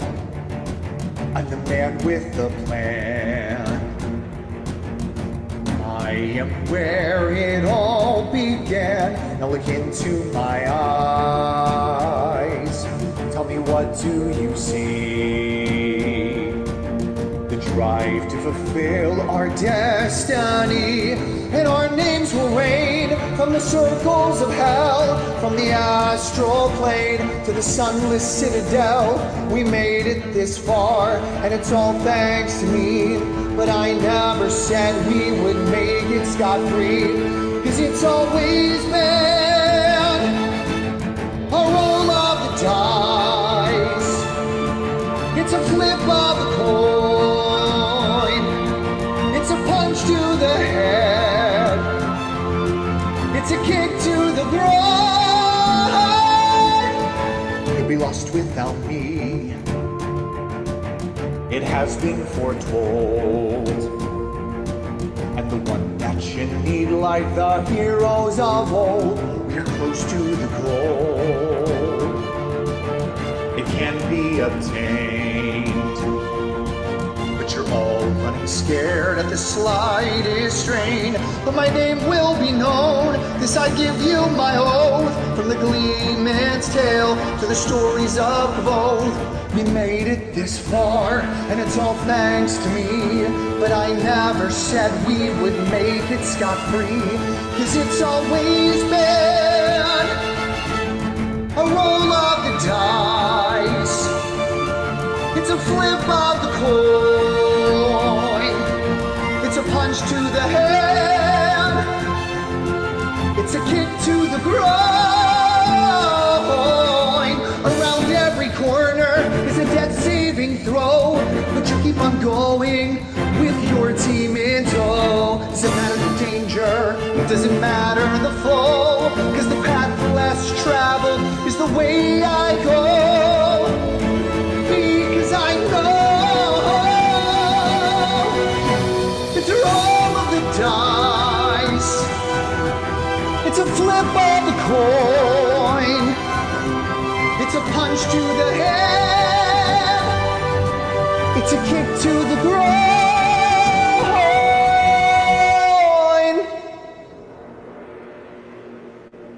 During the song, a band of mercenaries have surrounded Kytius. Tass punches Kytius, knocking him out. Tess, Lamb, bring him.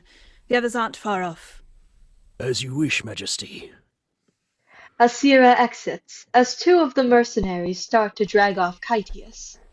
It's a roll of the dice. It's a flip of a coin. Taz. What? It's catchy. They're close. Let's go. Yes, oh grumpy one. They exit, dragging Kytius behind them. As the rest of the mercenaries disappear into the darkness, the music swells and the curtain falls. End of session 1.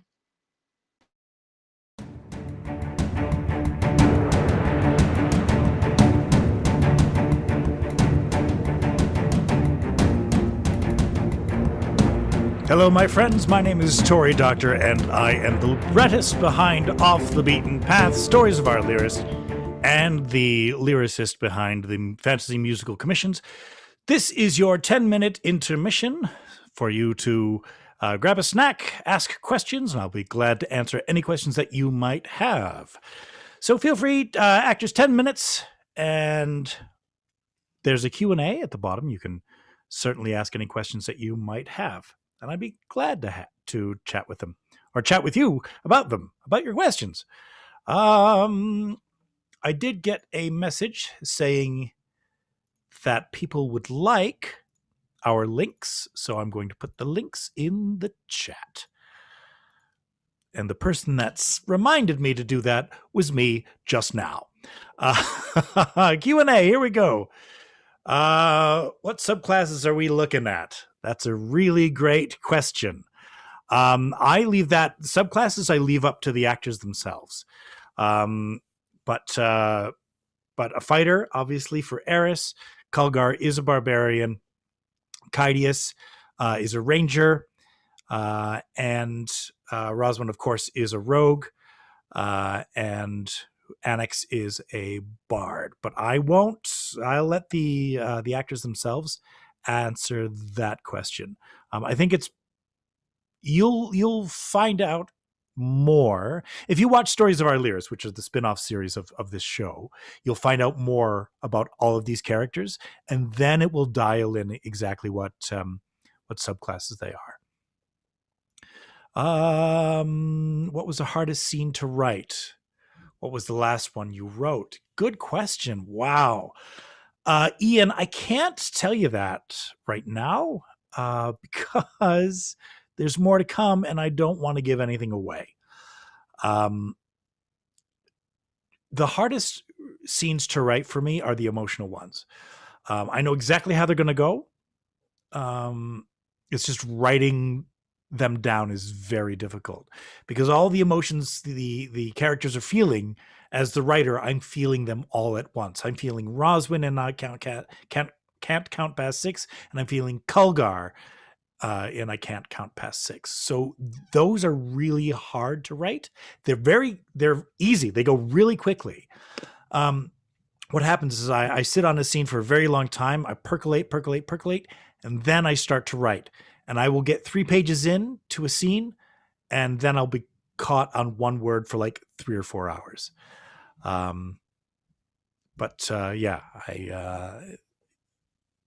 There's some stuff in session 2 that are very difficult to write.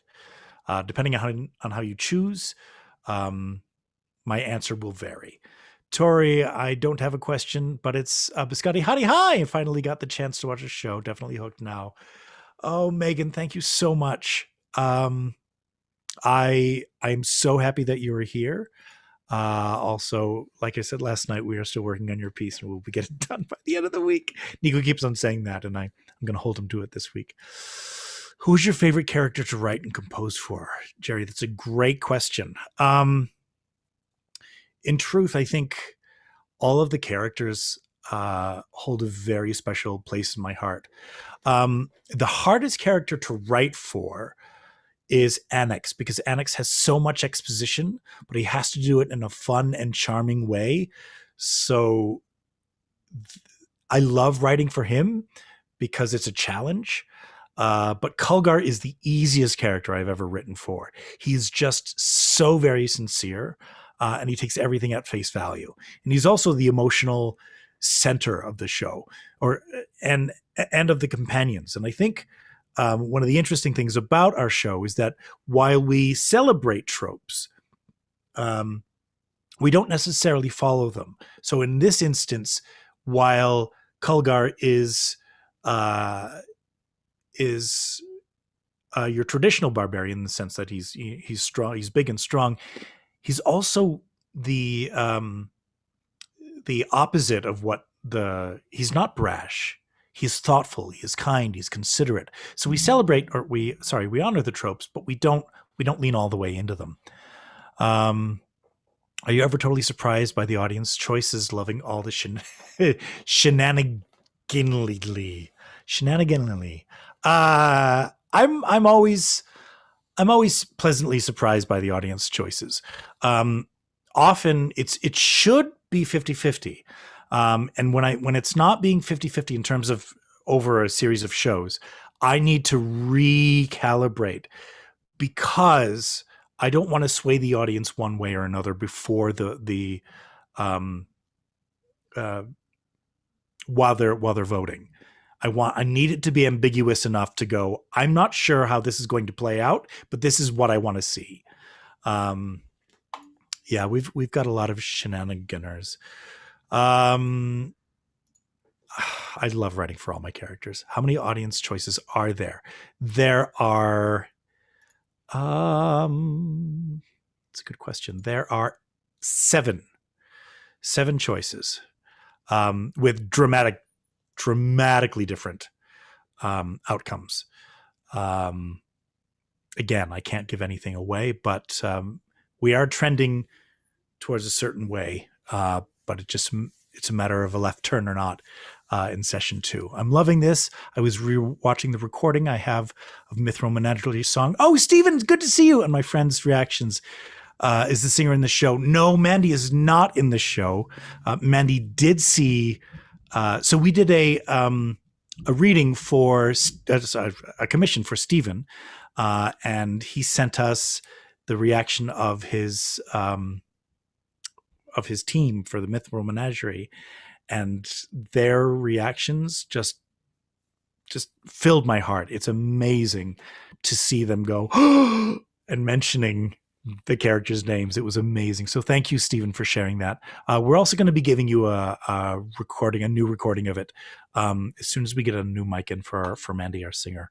How many different possible storylines are there? We can't have too many, but there are enough. There are four major endings, but that can change as well. The way it's written, it needs to be done on stage, so you can't change too much, but it's a matter of the information you get.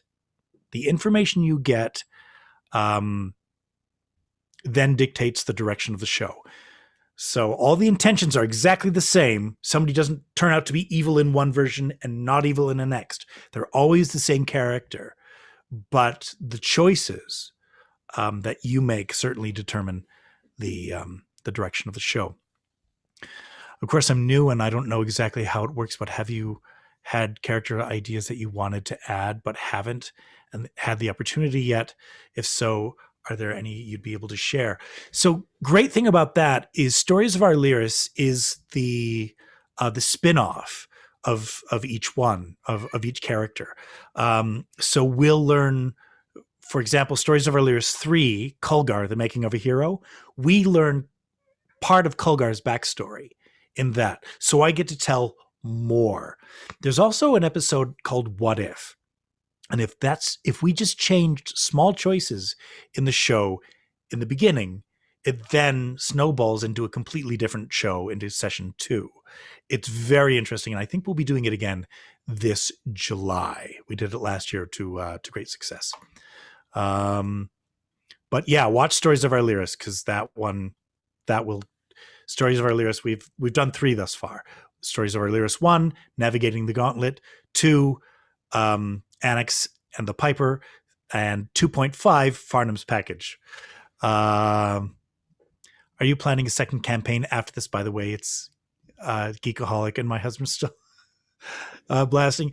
Hi, Sam. Yes, I saw it was you. I got my heart. Hello, husband. I'm so glad you liked the piece. There are 3 musicals that are being written, and in September, I'm going to visit Nico, and we are going to write for a week straight for the second. It's called The Path Less Traveled. Let me just see. Are we great? Are you going to have this animated? What mediums do you plan to use?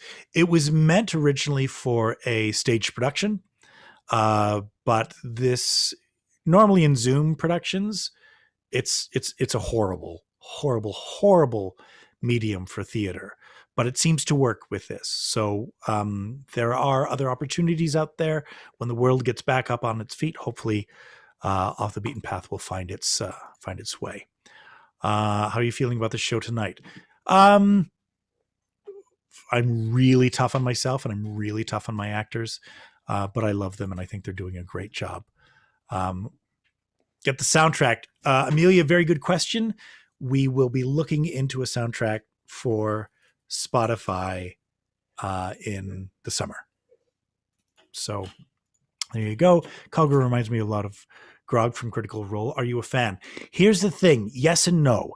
I'm absolutely a fan of Critical Role, but I do not watch because I do not want that to inspire this or that to have too much rub off onto this. So while we have mentions, I don't really read or watch other things while I'm working on these pieces. That's a great question. But no, I don't know. I know enough about Critical Role and I am a fan, but I do not watch it religiously because I do not want it to affect this. Do you have all this set up to go properly on stage after the world? Do I have it? I have it. Do producers want it? That's the question, and that's the struggle at the moment because it's a non-traditional show. What's your favorite subclass? I love assassins. That's all I'm going to say. What are your favorite references or nods in this show? Great question. This will be the last one before intermission finishes. 20 seconds. I'll tell you that later. Be well, everyone. Enjoy session 2. I'm going to shut up now. I love you all.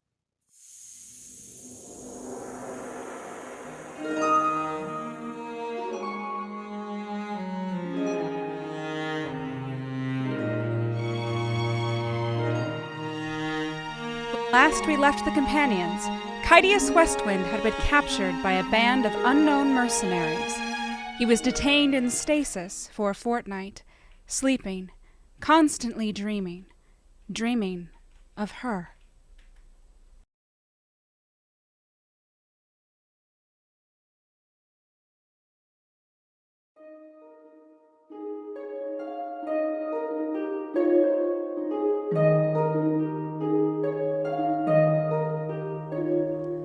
Whispering feet down wandering halls,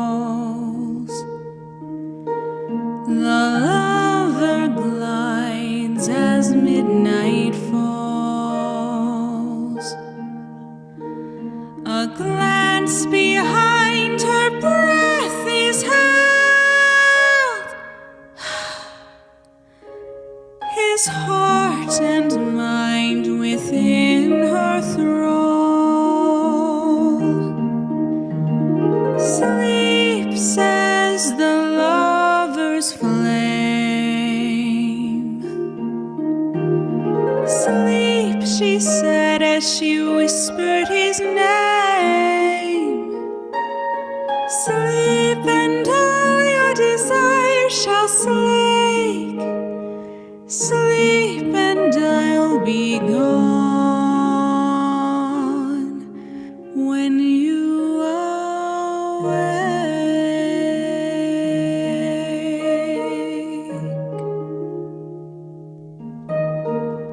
Sorshala sings as Kytius lays in bed.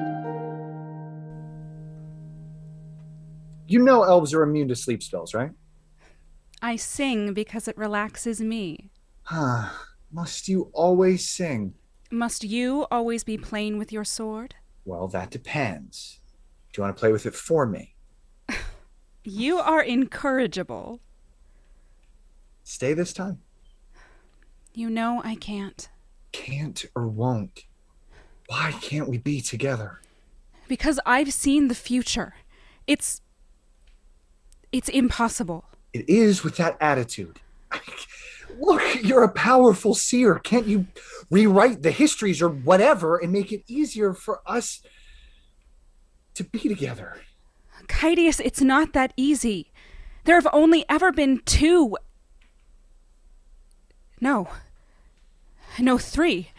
3 seers have rewritten histories, and it is very dangerous. It leads to only one possible outcome for the subject. There's only one outcome I want. Kydius, what have you done? What? Nothing. I swear. Then, what will you do? Scene 18. The Dungeon. Kydius awoke from his dream to find that he was locked away in a dungeon. Okay. Whoa. All right, where are you, Kydius? And why does it feel like your head is full of cobwebs? And why am I so hungry? Okay, take stock. It was then that Kydius heard rats. The sound of rats is heard. I hear rats. I hate rats. Oh, I'm in a dungeon. Okay, I hate dungeons. I just woke up and today already sucks. Hello? Is anyone there? I think there's been some confusion. I am a very important person and my head is killing me. I need a healer or a cleric. Okay, too pretentious. Just give me a healer, but like a good one. Not one of those noobs who asks you to turn your head and cough when you get an arrow to the knee. Hello? Kytius hears more rats. They left me here to die. Kytius places his hand on the cell door. The music for a knock spell is heard. The cell doors swing open. Oh. Never mind. Kydius left his cell with as much stealth and dexterity as he could muster. Which wasn't very much. Who's there? Shut up! You shut up! Kydius? How do you know my name? Because it's me. Me who? Kydius, you've been here for almost a fortnight. You've been under a stasis spell by the Whispermen. You never answered me. Who?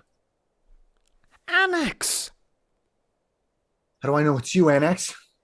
Annex appears next to Kytius. Annex! Shh! Back the gods, they're on their way. Kolgar! Kolgar's here.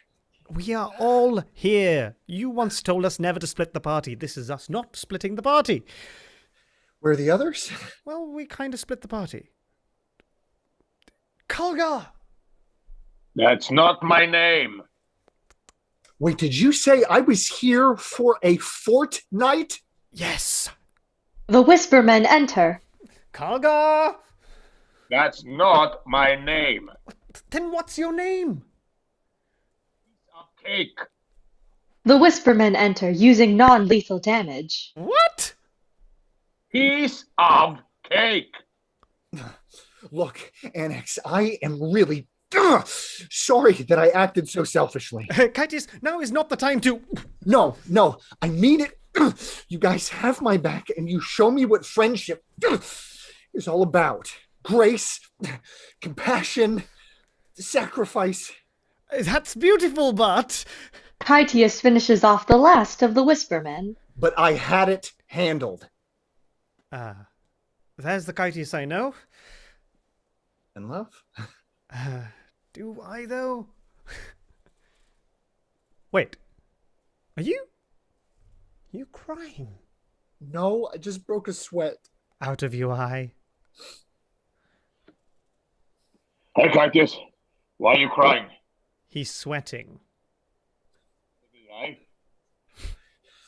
It's good to see you, Kolgar. Piece of cake. Eris and Roswin enter with Asira bound and gagged.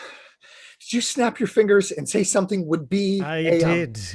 Roswin snaps her fingers. I'll call him something cool, like murder punch or something funny, like none of your business. And then someone's like, hey, what's your name? And then he'll be like, none of your business. Olgar. You are no fun. From what we gather, this here is the leader of the Whispermen. Oh, you look familiar. That's because she's the Queen's twin sister. By the gods, you look just like her. That's what twins do. They look like each other. What's happening? Asira was banished years ago and told never to return to Karsus upon pain of death. Follow the path until the twins. My thoughts exactly. There's more. Eris hands Kytius some parchment. Interesting. Very interesting. What's it say? I don't know. I can't read, but someone is a very good artist. Oh, give it here. Kytius, these are plans to assassinate the Queen. That's not good. These Whispermen of tomorrow are plotting to take over the kingdom. Oh, God, this can't be happening. Not now. Wait, why is she gagged? Spellcaster. Ah. Whatever are we to do with you? Kytius moves to take off the gag. Kytius, what are you doing? Well, we were given instructions to find out all we can about these Whispermen and report back. Listen, Majesty, if something other than the truth comes out of that mouth of yours, your spleen is going to meet my blade. Do you understand? Good. Now start talking. Who are the Whispermen of tomorrow? We are made up of those people who would oppose my sister and her rule. But now that she wants the Amulet of Katara, we have had to expedite our plans. She doesn't want it. She wants to keep it out of Titan Ka's hands, and I agree with her. If only. My sister wants not only to rule Karsus, but to invade neighboring countries using the power of the amulet. And you are a pawn in her game. I am no man's pawn, or woman's pawn, or non-conform. I'm an equal opportunity, not pawn for anybody. I told you I didn't trust her. So if this is all true, why kidnap us? Me? Well, your allegiances were unclear to us. We had planned to take you all, but your team outsmarted us at every turn. You were the only one that we found alone. Okay. And vulnerable. That's nice. Caught completely unaware. You've made your point. We knew that you were a formidable team, so it made sense to us to take you one by one. We knew you to be a bit of a hothead, so we wanted to gather the others as well to talk sense into you. I am not a hothead. Oh, yes, you are. Oh, yeah. you are. Shut up. How do we know what you say is true? You don't. But I will offer you this. We do not want the Amulet of Katara. It is a powerful artifact, and we don't want it in the hands of anyone who desire power. In exchange for your help, we will secret you into the keep. You will, however, be on your own against Lefrena. Lefrena? You mean Princess Lefrena? My beloved niece is the Queen's own assassin. Excuse me? She said she was the Queen's own assassin. Thank you, Kogar. An anagram for Lefrena is Lanfear. So? In the legends, Lanfear was called the daughter of the night, and the queen, Noctis, means... Night. My sister chose you for a reason. You are the most capable team to obtain the amulet. So get it. Just don't give it to her. I still do not trust you. But I will not see the amulet fall in the hands of a tyrant. We intercepted one of Titan Kar's messengers. We believe the coded message contains the exact location of the amulet. It is part of those plans you now hold. Annex looks at the small piece of parchment. Shouldn't be too hard to figure out the cipher. Time to be the hero. I'm not like you. Be glad you're not. Send word to us once you obtain the amulet. We will meet you in the capital, and you will then see for yourself where her desires lie. Whatever you do, don't let her get the amulet. When you hear from us, send someone to the inn off the beaten path. The password will be... Potato! Why not? The password will be potato.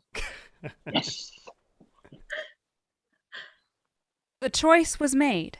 However, no one was comfortable with how things had played out, but Kydius still needed to discuss what had happened since his capture. Scene 19. The Fire.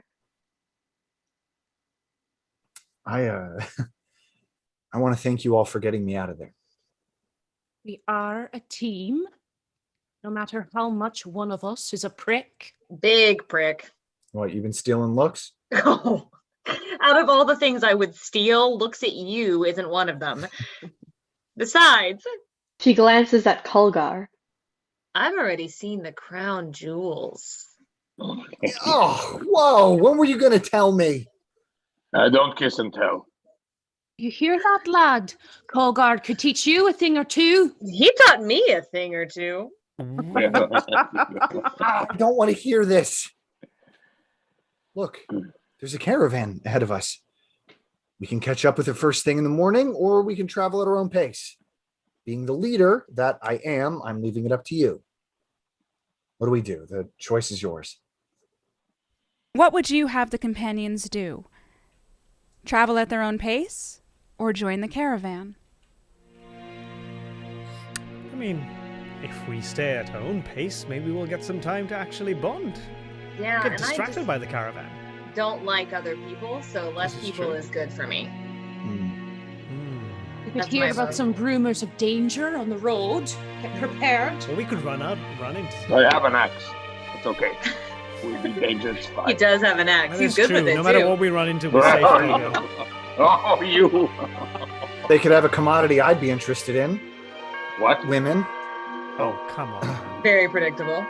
Okay. You All have right. chosen to travel at their own pace.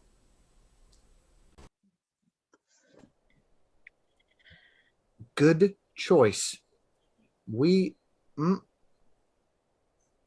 That's right. Go ahead. Okay, great, cool. We march at first light. Eris and I will take first watch. So you get out of here. Yeah. 2 weeks. What happened while I was... Oh, well, not much. Colgar and Roswin. Ew, please. Oh, gosh, it's only natural. Oh, and Annex has been teaching Colgar all about magic. In the background, we hear... Now, remember what I said, Kalgar. All magic is... Analingus. Oh, dear, that's not right. Well, as for me, I knew we were being tracked, so I led the Whisper folk away and then had us double back, and here we are. Here we are. Still not sure you've made the right choice with Asira. No. I'm not. I'm not sure I've made any right choices along the way. Sometimes leadership is sticking with the lesser of evils and learning from our mistakes. I don't even know what I've been choosing. Maybe it's time I,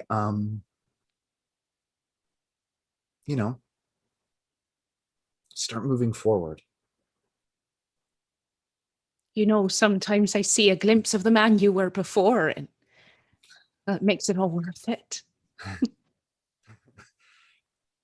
Eris, we never talked about your previous life. When we met... When we met, Kaitius, that was when I really started living. Anything before that is just, well... I know where the amulet is! Well, I think I know where the amulet is. Most people with items this powerful will keep them in a safe place, right? Like a labyrinth with a minotaur guarding it, or caves protected by Inferi, Or in a gauntlet. You look like you've seen a ghost. Out with it! I know where the amulet is. Then I was right. It will be at the gauntlet. What am I missing? Well, this whole quest just became harder for us. Wrong. It just became harder for me. You're not going to elaborate? No. All right, suit yourself. Where is the town nearest to the gauntlet? Tristan. Annex? About a fortnight's travel. Okay, first light we head for Tristan. Get supplies, then get that amulet. Kaitius, Look, if you're not ready to tell, I won't press. Kaitius exits. Gauntlet. No one has ever made it more than halfway through. I made it 3/4 of the way through. 3/4, but you should be dead. Should be. But I'm not.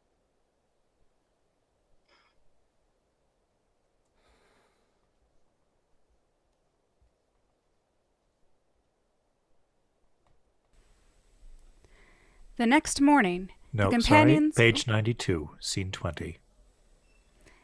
The next morning, the companions awoke to the sound of a small voice singing in the distance.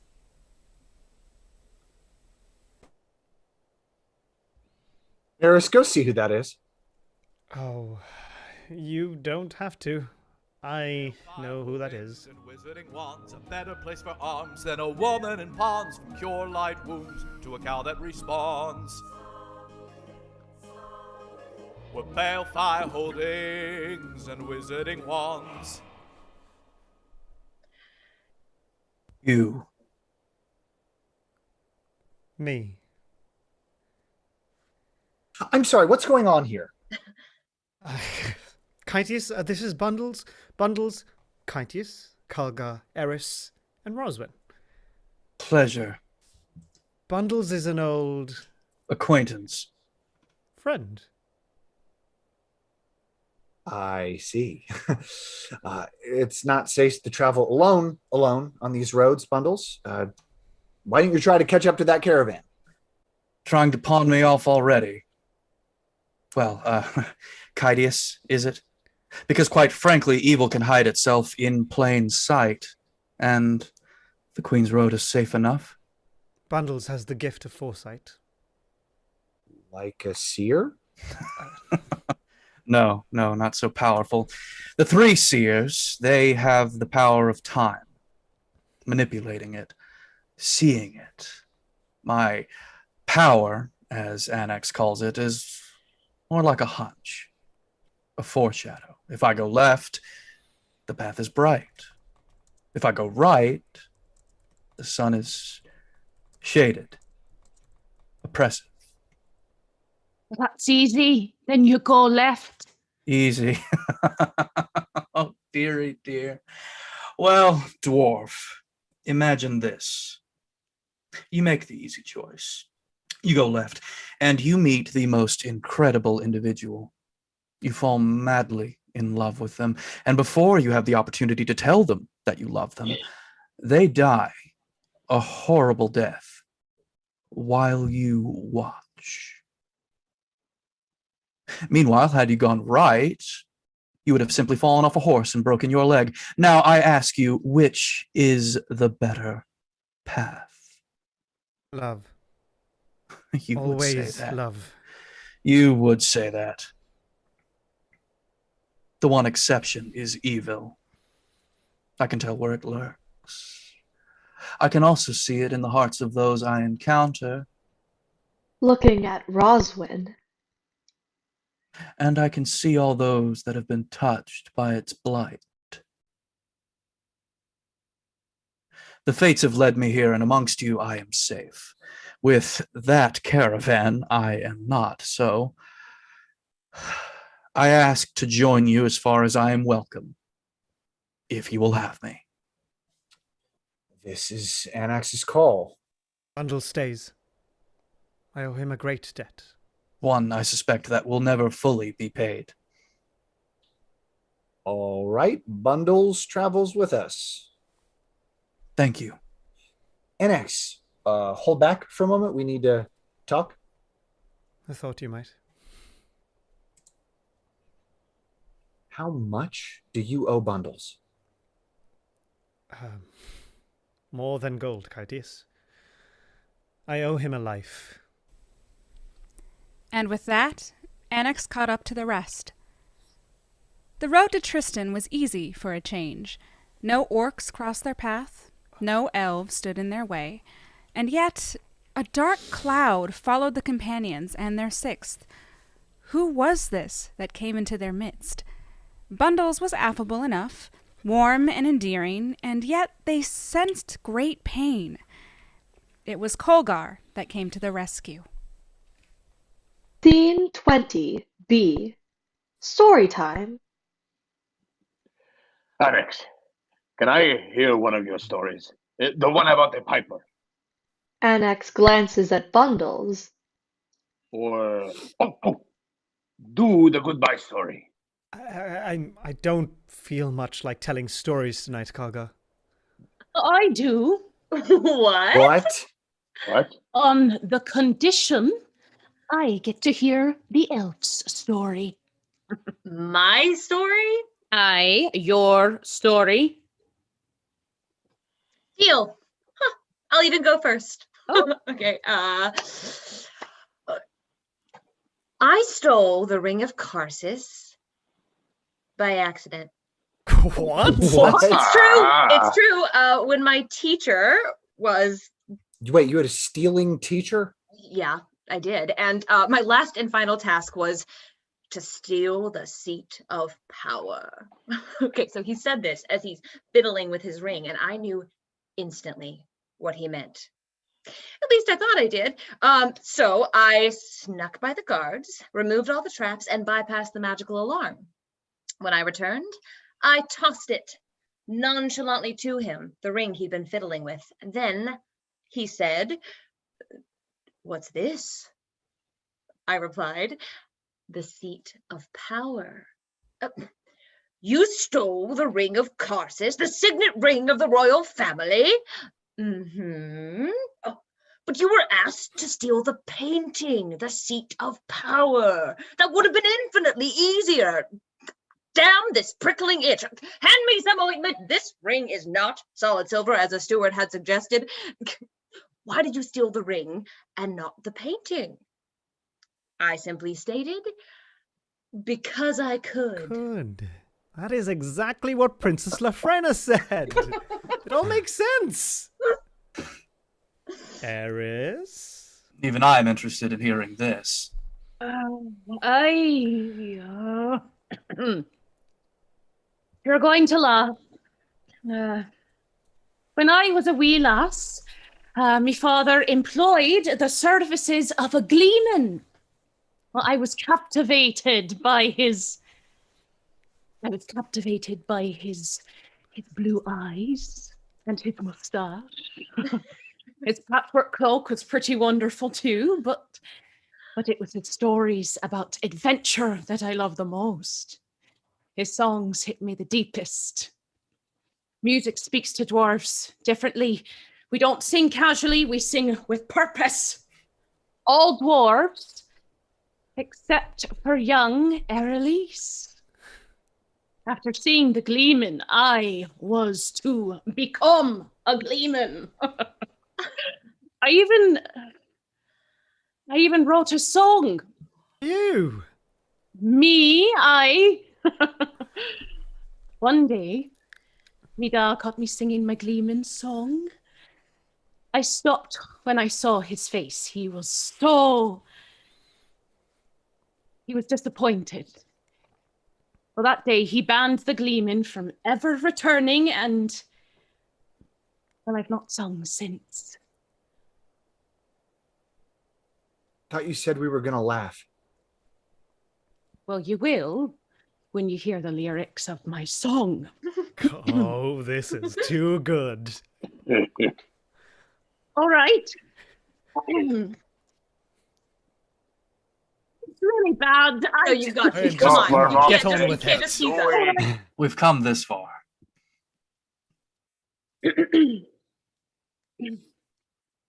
I hate orcs and I hate trolls. Eradicate the buggers is my lifelong goal. I'd rather fight an army of well-armed gnolls with their big and their silly.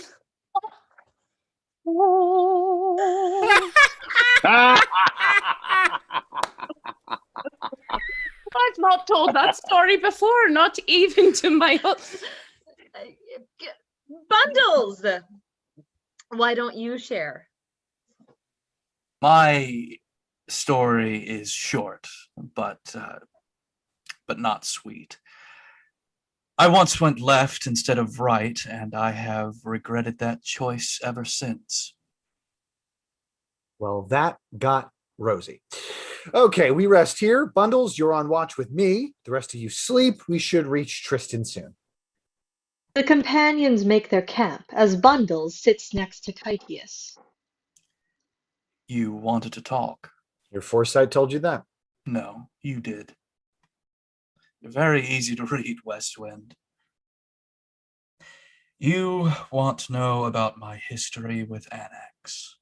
Yes. That's not my story to tell. But I will say this. He played a part,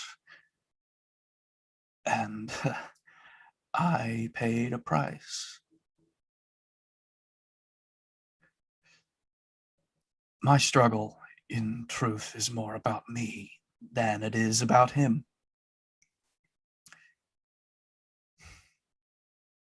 Get some rest, Caetius. Nothing will bother us this night. The way left is clear. Bundles strode across the camp and meticulously laid out his bedroll, leaving Kytius to ponder his words. Scene 21. Tristan. Days later, they arrived in Tristan, low on supplies and rations. Roswin and Eris broke off to get rations, Kytius to get supplies. Annex and Colgar, along with Bundles, went to get food.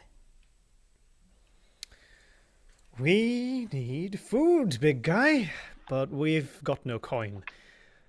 Just follow my lead and hand out the hat when I give you the sign. The sign? The lights come up on the audience as they are pulled into the scene.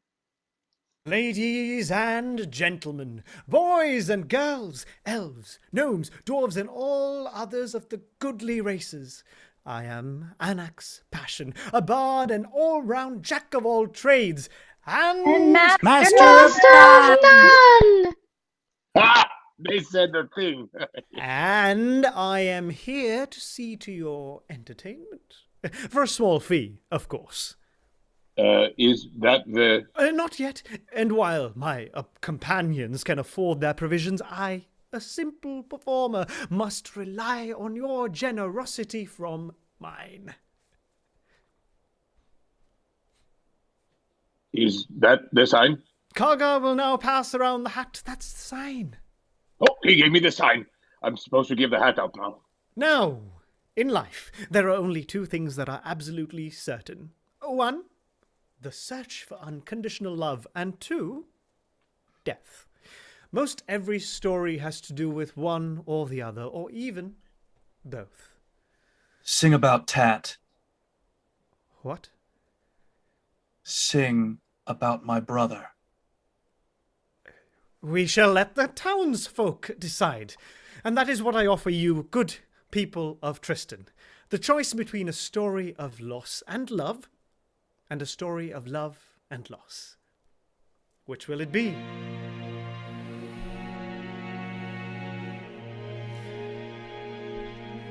They're both fantastic songs. They both deal with loss and love. Yes. But which is true and which isn't? They're obviously both true. Some Are just they? closer. Yes.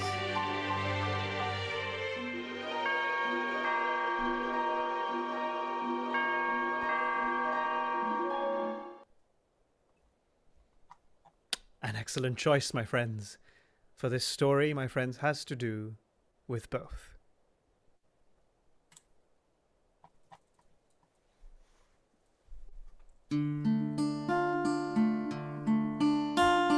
La-di-di-hey, it just went click. The fool and the man and the magic trick. Now you see him, now you don't. Will he save him? He probably won't. The fool was the kind of man you see who could do it all, as he said with glee. I can heal your wounds, I can play this lute, I can even render the talking mute. I can do it all, whatever you need. I'm a jack of all trades, and to serve is my creed. The man hired the fool for a number of things, from protecting his flock with rocks and slings, to playing his lute for the villagers' throngs, keeping them entertained with his storied songs.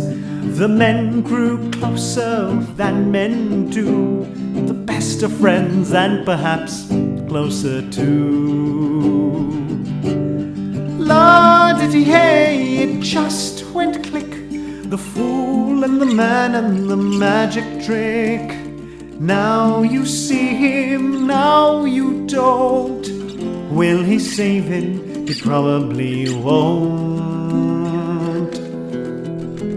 The fool was asked to take the lead, to find traps and disarm them with speed. There was surely great danger, oh, that much was clear. But the fool was a fool, and he would not hear. I can do it all, whatever you need. I'm a jack of all trades, and to serve is my creed.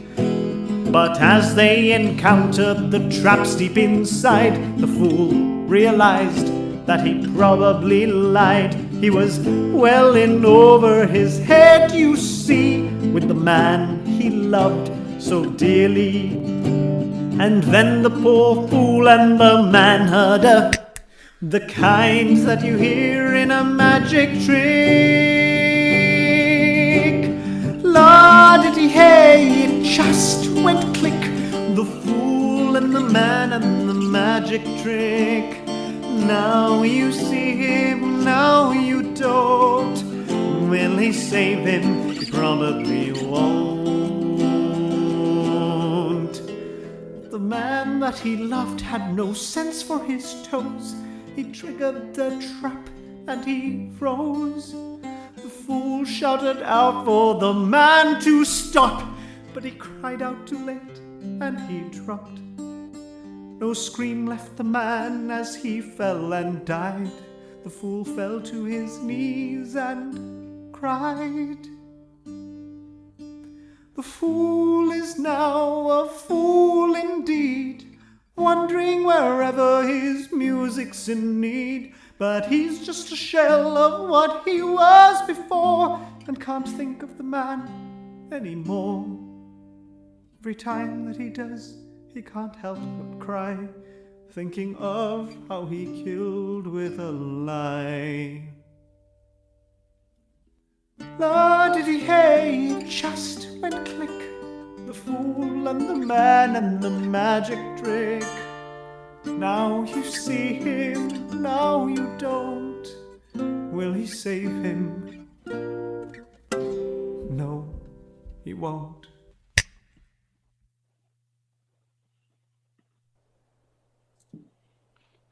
Thank you. The hat forgotten, Kolgar and Annex watch as Bundles melts into the crowd and disappears. I'm sorry, Bundles. I am so sorry.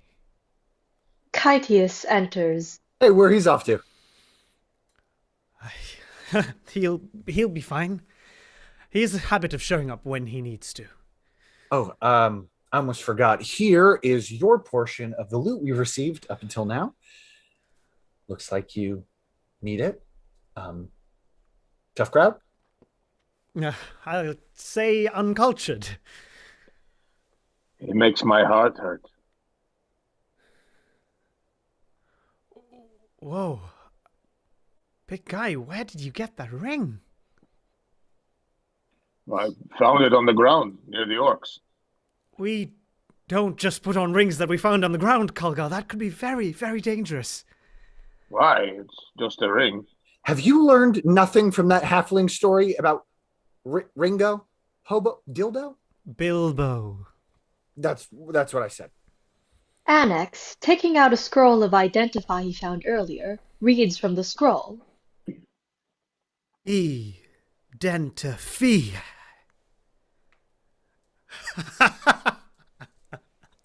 What? What? What? What?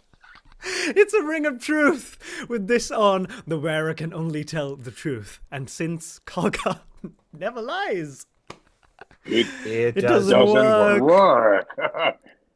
It's pretty, though. It sure is. What are you doing? Disguising the ring's magic. Upon simple examination, it'll look like a normal ring. This spell will last until the illusion is broken. Hey, I hear you're off to get some leather armor. We'll see. You never know. Scene 22. The Smithy. Annex made his way to the smithy. Could armor actually help him be that hero he once was? Or rather, claimed to be? Or would the armor just be a shell, covering the shell of the man he was? He wondered if he was broken open, would there be anything left inside? Well, what can I do for you? Good day, fine sir. I am in need of some armor. You came to the right place. I buy, sell, and make weapons and armor, and I'm the only blacksmith around for spans. Rumor has it you're the best. Well, I don't know about that. Gillian enters in haste. Gillian, what is it? I'm sorry to interrupt, but word's gone missing. Word? Missing? Look, it's probably nothing. I'll be back in a minute. Would you be so kind as to look after the shop? It won't be long. Oh, of course. Take your time. Let's go, Gillian. Gillian and the blacksmith exit, as Annex is left alone in the shop. Small towns. Hey, you're a stranger. Would you look after me shop? Me whole life savings is tied up in this smithy, but I'll trust you, a stranger, not to steal nothing. I could totally be a blacksmith. Yes, I remember the day I made this sword. Good. As per my message, I will need every last one. Oh, I'm sorry, I'm not there. Don't disappoint me. Never. And you are? Kit Atan. You were expecting me. Oh, of course, Mr. Tarn. I thought you'd never come. Did you know that Kit Atan is an anagram for... What? What is it an anagram for? A kit ant. And the stinger on those buggers is something deadly. Is it now? You don't look like a blacksmith. Ah, but looks can be deceiving. I mean, just ask my Aunt Jo. She's actually my Uncle Joe, and no one knew for the longest time. But they taught me everything I know about the smithy. I'll need some armor as well. For just you? Or maybe one or two more people, or an army? How many in the army? Just me is fine. Well, none of these chain shirts or studded leather. You want to look for any kind of weather. You want something that screams, hey, Middle-earth, I have worth, and I look good, despite my girth. Something chic, but still unique, fashionable, and highlights physique. You want class, armor class. I'll make it look good, but it's got to save your ass. Something with sass, for you've got kills to amass. While looking good, that's armor class. And being a blacksmith myself, I know all the latest fashions, as blacksmiths do. From greaves to courgette, I've got you covered from era to function. Even the color, you and I have much to discover. One look at you, and I can tell you're a lover. I mean, fighter, silly me, what am I saying? You want your arm more articulated, a part of you accentuated, or maybe those parts more exaggerated. It's not complicated, my imagination is stimulated. With my ideas incorporated, your enemies will be dominated. Oh, get your mind out of the gutter, you nutter. I've got some steel to melt, and that's not a euphemism, 'cause you'll have class, armor class. You look so good, and it'll save your ass. It will have sass, with a certain panache.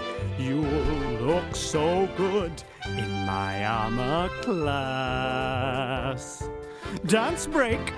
All right, Mr. Kitatan, time to put all those lessons, all those dance lessons to good use. Give me wings. A 1, a 2, a 3, 4, 5, 6, 7, 7, 8. And here comes the key change. 'cause you'll have class, armor class.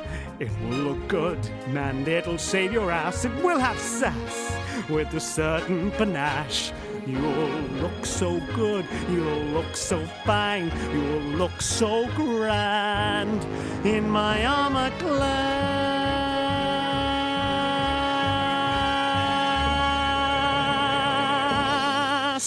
On guard.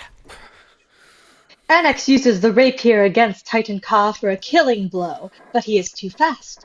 A short sword fight ensues in which Titan Ka outmatches Annex. As Annex is down on the smithy floor, Titan Ka stands above him. Suddenly, Annex casts a spell. Titan Ka finds himself inside of his own mind, with stinging insults being hurled at him from several directions, temporarily driving him mad. You are nothing. I will kill your power is an illusion. Like real ugly. You will die alone. Picked up something that helps me. Even your dog. Death is coming. Just then, Annex appears and runs Titan Ka through, killing him. Both simultaneously elated and disappointed, Annex fled, returning to the companions, and told them, "We have to go, now!" After a hasty retreat out of Tristan, Annex told them what had happened. Scene 23. The road outside Tristan. And then I ran him through. Did you manage to overpower Titan Ka? I caught him unaware. I did what I had to do, but there was no amulet. You're sure? Positive. Okay, well, at least Titan Ka's out of the way. He's not. I'm pretty sure he was dead, because I could tell, because he was dead. What do you know that we don't? The amulet is a phylactery. A what? No. It holds the soul, so even if the body dies, the owner can live again. No, wonderful. It's so powerful. All right, what do you know about the factory thing? Phylactery. What he said. It houses the souls of all the dead sorcerers who have ever died possessing it. Power of all that is good, that must be incredibly powerful. It is. How and why do you know all this? I just do. Good enough for me. Look, I should have said this a few weeks ago after you rescued me from that dungeon, and I didn't. Because I was a fool. Because I thought I could go at it alone. But I am nothing without you guys. I can't do this alone. Not without your strength, not without your skill, not without your magic, and not without your balls. I don't have balls. Yeah, but they're still bigger than yours. That statement is true. Yeah, self-defecating humor is funny. Oh, close. So close. The gauntlet was housed within the grounds of an ancient, long-forgotten cemetery. The mausoleums and crypts stood silently crumbling, decaying like the inhabitants that lie within. In the distance, hundreds of twinkling lights spread across the hillside. Campfires, drums of war could be heard. Scene 24. The graveyard. That's Titan Ka's army. I would bet my life on it. Get the rogue to the sepulchral. Okay, we did just that. You two head in. We'll protect the thing, unless the entrance is trapped. Give me a minute to make sure it's safe. Then follow me in. Wait. I want to come in, but I'm smart enough to know I can't. Kulgar and Roswin embrace. Kulgar, I need you to know something. Well, two things, really. The gauntlet. No one has ever made it through alive. There are traps that... If I'm not absolutely silent, all of the traps will go off at once. Do you understand what I'm saying? Yes, I do. That annex is going with you. What? No! It's too dangerous! Yes, it told me. Because of your fingers speak. He's going to help you. If you'll have me. You don't know what you're offering. That's just it, though. I do know. All right. But no one else can follow. Promise me? Promise! They all nod in agreement. What was the other thing? You said there were two things. That I love you. Give me a moment, Annex. Then follow me down. Roswin exits into the sepulchral. The first time she said it to you, lad. Besides my mother. It's the first time anyone has said it to me. This ground is frozen. How did they ever make... Kytius! The permafrost! You will find that one is lost when they step... And ask to give her a minute, then make sure she doesn't get lost down there. She's too important. The rest of you stay within sight of me. The companions took up defensive positions around the sepulchral. Scene 25. The Gauntlet.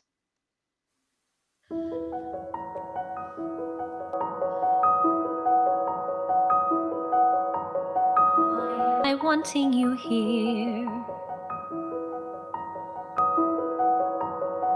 Here is my space, it is safe, and I'm tucked away. What is this longing for home?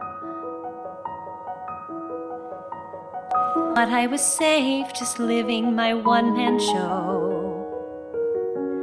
Now I reach to find your hand, fallen deep, I'm torn. Do I try to let you in, or do I stay the course? Deep in this yearning I see myself, learning to try you on.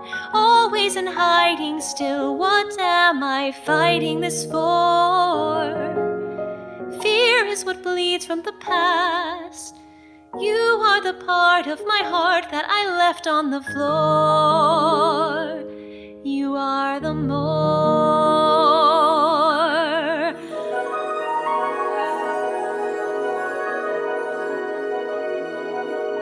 You have no answers or keys. Nothing is missing, so why am I finding hope? Who is it I want to be?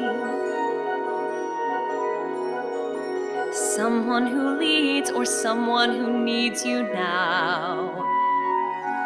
Take me in, just let it go. I'm not what I used to be. I hold my own, now hold me too. With you I'm safe as me. Deep in this yearning I see myself, learning to try you on. Giving in faster, but still looking after the storm. Fear is what bleeds from the past. You are the lighthouse that beckons me safely to shore. You are the more.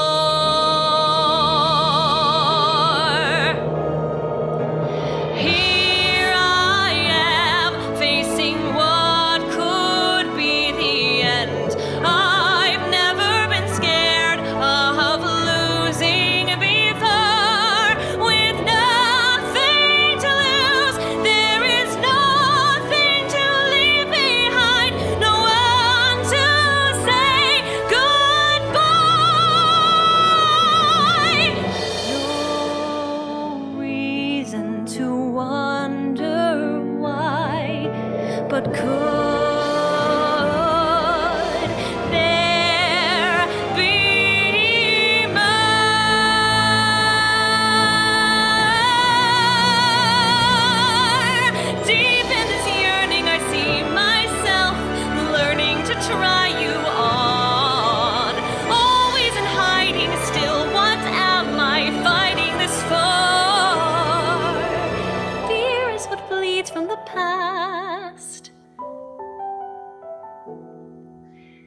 You are the part of my heart that I left on the floor. You are the more. You are the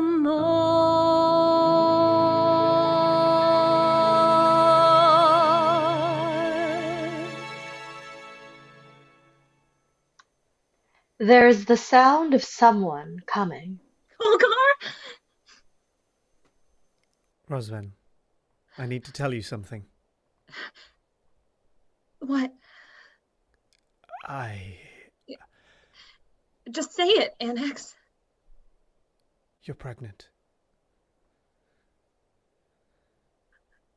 What? With twins.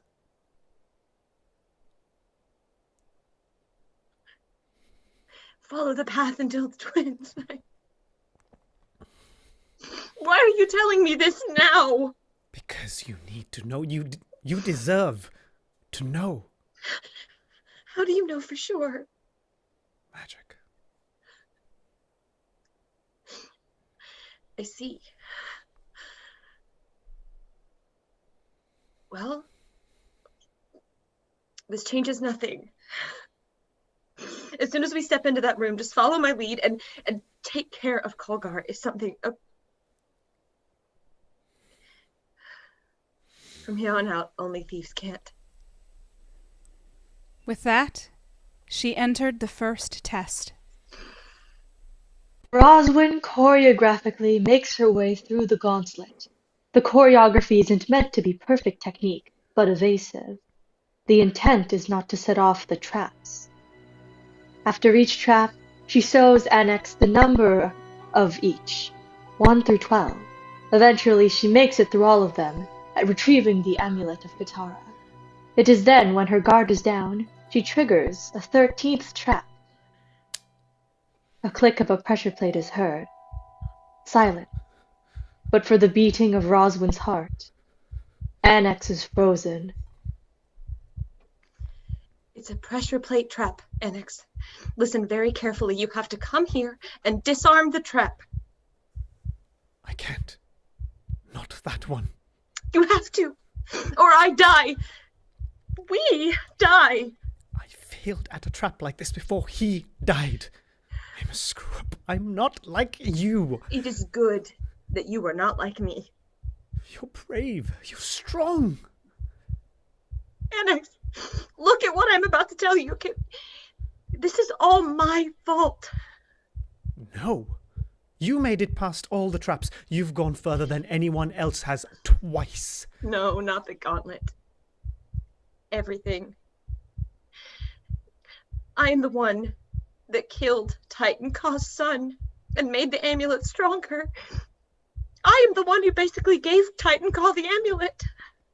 You? But why? His son, Lord Ka, was a powerful sorcerer, a cruel man, and my lover. He forced me to go through the gauntlet against my will. It was his powerful magic that saved my life in this very room. I killed him, and I destroyed his body. So his soul was trapped within the amulet, but I left the amulet where it lied. Titan Ka found it and took it. This is your doing? Yes. Now help me take it back from those who should never have had it in the first place.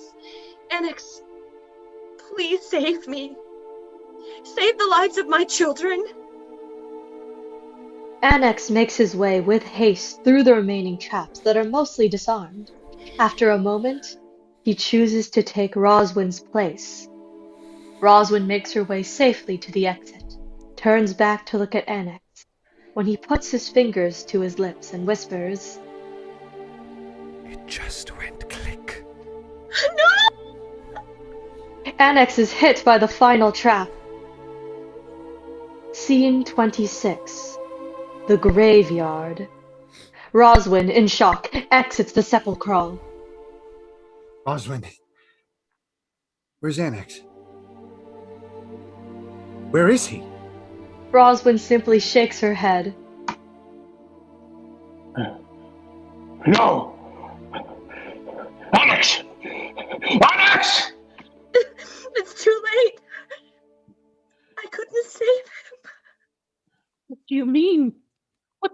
couldn't save him. He gave his life for mine. But we stick together. No matter what. I'm sorry. I am so sorry. Roswin, tell me there was nothing you could do. Tell me. Nothing. Hey, guys. We're not. Colgar hears whispers no one else does. Olga, those are not your friends. We're not what? They hate you, Colgar. They fear you. Olgar! Colgar, they want you dead. No. No! Subdue them, Colgar. Show them that you are the strongest. Colgar, with great speed, throws Eris to the ground, knocking the wind out of her. He then grabs Roswin so she can't move. Kytius, not wanting to hurt his friend, hesitates. Through the following scene, unintelligible whispers are heard, except for the name Colgar. Whoa. Easy does it, big guy. Hey, what's happening? Colgar, you're hurting me. Princess Erelise, such a pleasure to finally meet you. The caravan man has stepped out of the shadows and quickly holds Eris at sword point. Titan Ka enters, flanked by them both. Who knew it would be so easy to subdue the companions? I thought it would take far more, but leave it to Greymark here to come up with a plan. He was the one, after all, that planned that attack against you all those years ago, Princess. But sadly, you weren't around. What? There were 13 of us that night, Princess. Lucky number 13. Come now. Surely you didn't think I would only send 12. I've been waiting a very long time for this moment. Put down the weapon, Kytius. There is nothing you can do. With a mere nod, Kulgar here will kill young Miss Roswin. He was always my favorite thrall. I'm happy to have him back under my control after all these years apart. He would rather die. And who would kill him? You, Roswin? Mind you, you have been known to kill your lovers in the past. Morka deserves to die. Morka was my son! Now, give me his final resting place. She doesn't. Kolga! Squeeze the life from her. Colgar starts to squeeze. Hey, wait. Give them the amulet. Too late. I'll just take it from her corpse. Samara, my boon to you was that you two were to follow my command until the day I die. Prove to me that you will do as I say. Kill Kytius Westwind. With that, Samara comes on strong. Kytius plays defense, looking for holes. There are none. Greymark, kill her. Can I make her suffer? Do what you will. I got what I came for. Greymark's sword pierces Eris's stomach. She gasps. Eris! That's a gut wound, my lady. You're already dead. You just don't know it yet. Hey, Greymark, I have 2 words for you. Roswin snaps her fingers. Murder punch. Murder punch? What's murder punch? Olga. That's not my name! Chaos erupts as Kulgar breaks free of the spell. Kaitias fights with renewed vigor. Kulgar goes after Titan Ka without thought or weapon as Eris makes her way to her feet to battle Greymark. Titan Ka's blade strikes Kulgar but does little against the raging big man. But Titan Ka is too fast. You made a big mistake. You should have killed me quick. By the 12! Eris charges at Greymark. In the meantime, Roswin slips by Titan Ka and takes out his hamstrings, causing him to collapse. She slips into the shadows and is lost from sight. The battle continues until... Greymark! Moonblood! Moonblood! Greymark! Eris kills Greymark, then turns towards Titan Ka. Gareth! Samara! Protect me! With that order, them both stop and turn and reset on either side of Titan Ka. The companions, wary, watch. Then, on a hunch, Kaitias sheaths his sword. Samara smiles and nods, grabbing Titan Ka by the throat. What are you doing? You are under my command until the day I die! Today is the day you die. Them both finish off Titan Ka, then turn and exit. The companions are left in stunned silence. Eris collapses. Eris? I'm fine. I just need to rest here. War drums can be heard. You go. I'll cover your retreat. Kaitias Westwind never retreats. And Eris Balderrock never cares what Kaitias Westwind says. I am not leaving you. I can't lose you too. Kaitias, look at me. It's too late for that. I shouldn't have brought you along. Yeah, you should have. You needed me for the foretelling. For her. Sacrifice I'm willing to make. I'll come back. No, you won't. There won't be nothing to come back to. Go. Make sure the elf takes care of the big guy. Where is she? Roswin! Roswin! Go! They limp off together, Kulgar leaning on Kaitias for support. I know you're there. Slipping from the shadows. How did you know? Does it matter? I guess not. Just do what you're gonna do and get it over with. For what it's worth, I'm sorry.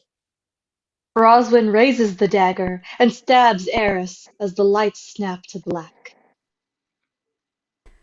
Roswin eventually caught up to the remaining companions without a word. They walked in silence until Kogar could walk no more. The physical pain was nothing to him. It was not the pain of his wounds that brought him to his knees, but the pain in his heart. Scene 27. The Road to Karsus. Hold up for a moment.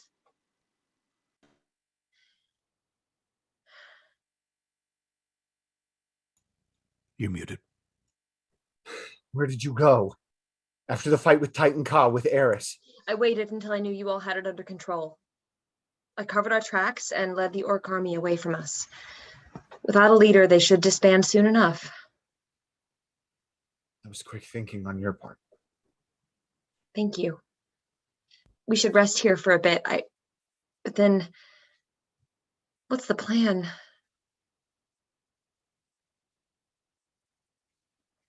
Home it is, then. The next weeks back to Karsus were a slow go. Their wounds healed over time, but the scars would stay forever. Along the way, they heard tales of dozens of marauding orcs laying waste to villages. Another about how 13 men had killed the infamous Titan Ka out of vengeance. while still another said it was one lone dwarven fighter that had single-handedly defeated the orc army, her axe scything through the enemies like a crescent moon, covered in deep crimson. Moonblood, they called it. Kytius had sent word ahead to Karsus of their imminent arrival with the amulet. A runner had returned with instructions to meet with a particular someone that would help them smuggle them into the city. For Karsus was now on lockdown.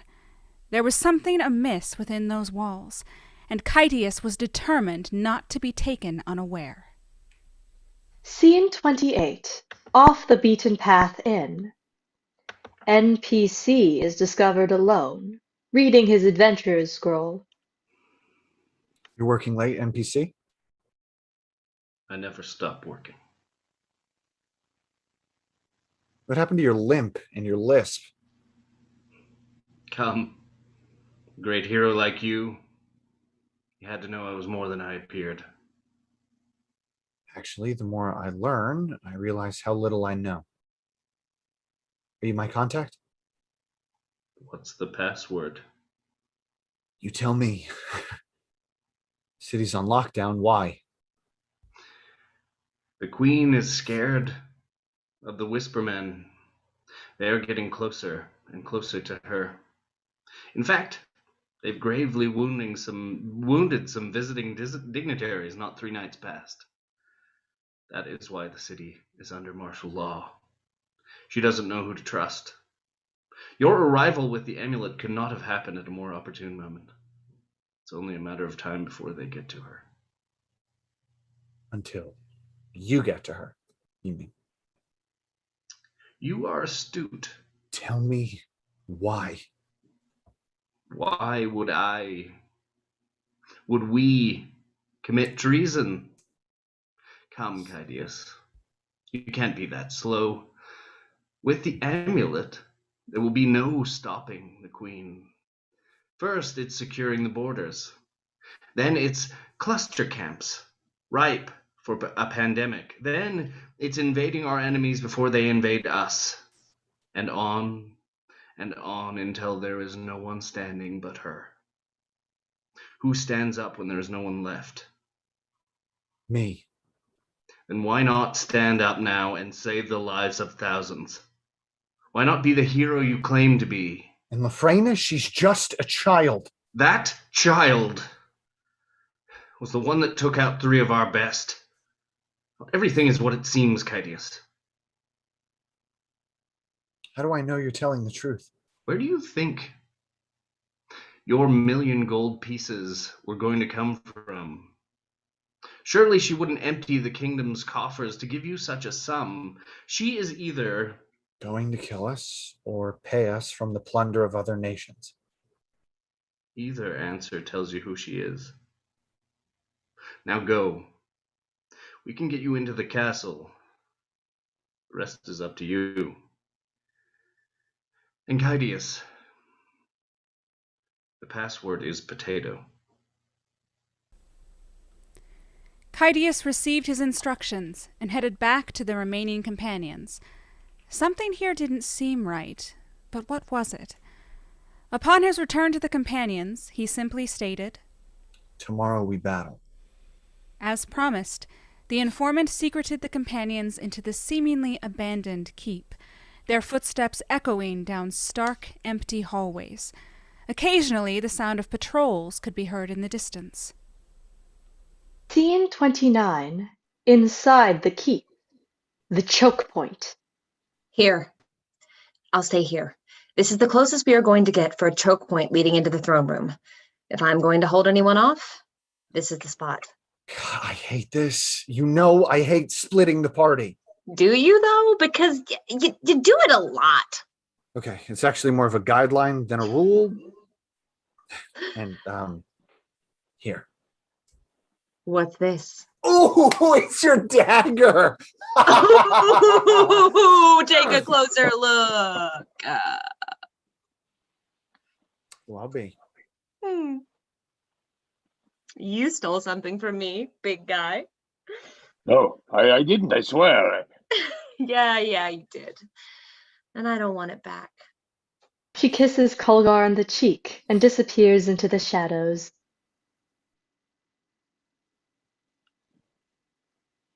Come on, we have to move. They exit. Scene 30. The throne room. The companions enter the throne room. It is empty. There is something seriously wrong here. Lafrena enters in haste and stops when she sees the companions. Kydius! Oh, thank goodness you're here! Lafrena embraces Kytius. Agents of the Whispermen are everywhere. We don't know who to trust. Where's Roswin? Watching our retreat. Where's the queen now? In her chambers. The Queen's Guard enter. Go. We'll take care of this. My hero. Lafrena kisses Kytius on the cheek and asks it.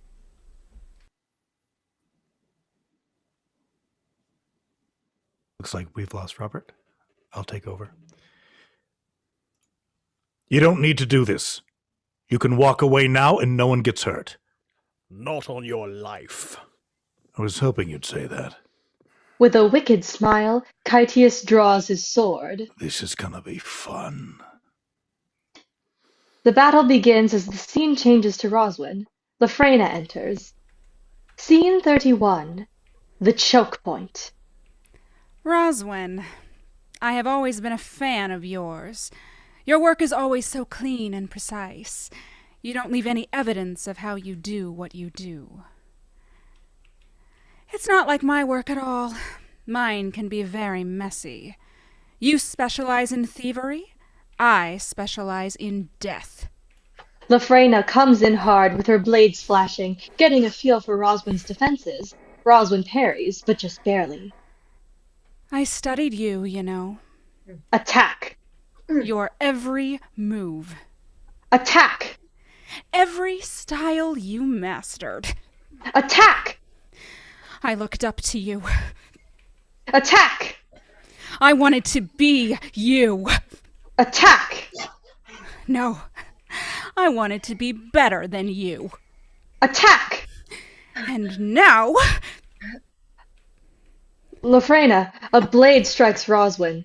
She falls to the ground, her arm hanging by her side, useless. I am. For I am Lanfear, the daughter of night! Lafrena raises her blades up high. She suddenly gasps and falls to the ground. Standing directly beside her is Eris, moonblood in hand. It worked! I worked like a bugger. How did you know it would work? I didn't. You're in rough shape. Oh, I don't suppose you have any more of that troll's blood, do you? Even if I did, lass, I'm not sure you'd survive. No, I suppose not. Can you walk? I don't walk with my arm.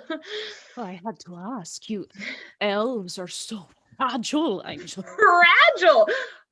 Wait, was that a joke? No. Yes. I kind of liked it. All right. Let's go. Fungus. Scene 32. Keep hallway. They came upon Kytius and Colgar, fighting for their lives.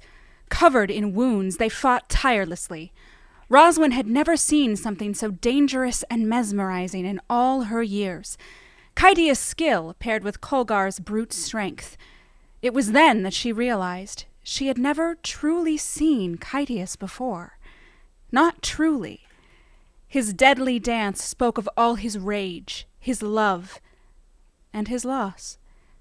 Finally, the duo dispatched the remaining foes. By the 12, Paris! Kytius fell to his knees and wept. Meanwhile, another man made his way into the ruins of what was, his vision blurry through his own tears.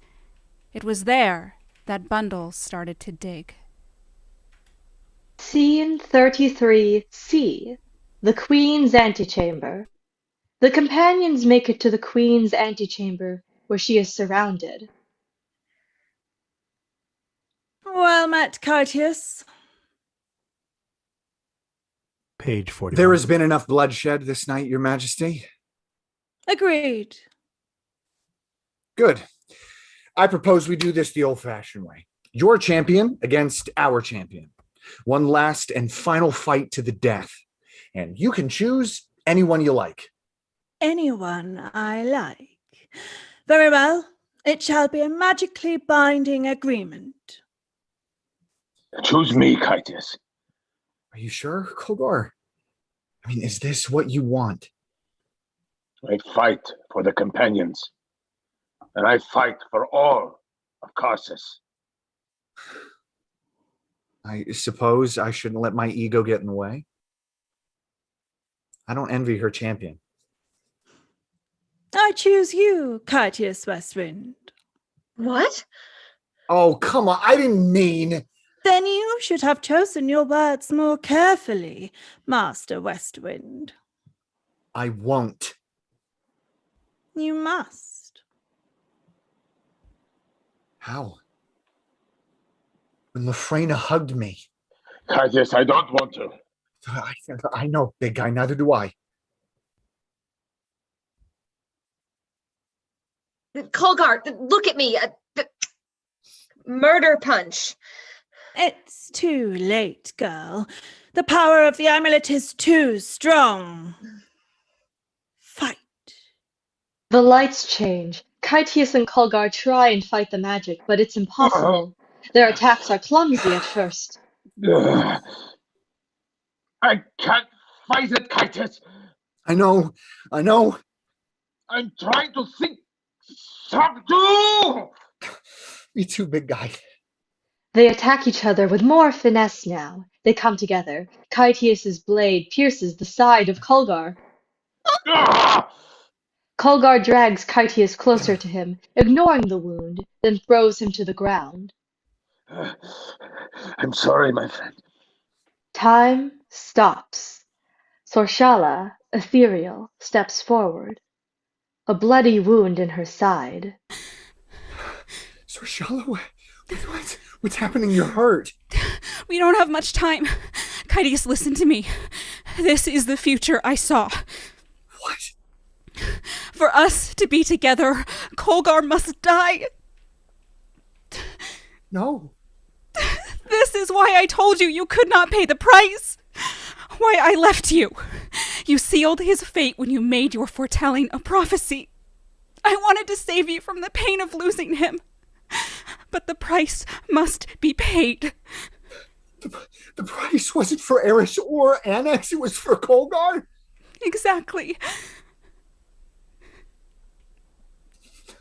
No, Sorshala, don't make me choose you or him. I can't do that. I've lost too much already. I can't.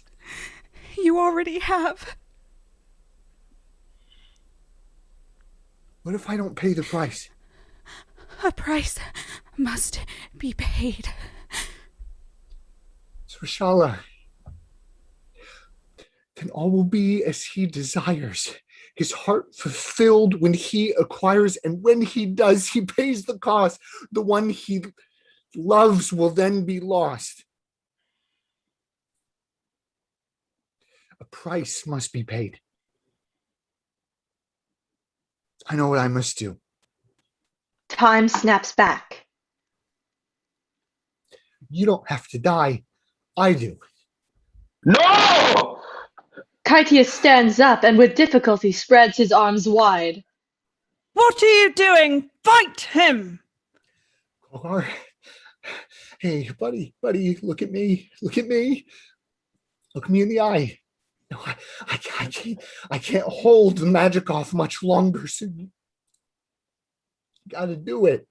Okay, you gotta do it. Save the kingdom. Save yourself. Be with Roswin. A price must be paid. I can't. Yeah, no, you can. You can, and you must. Big guy, I love you. No!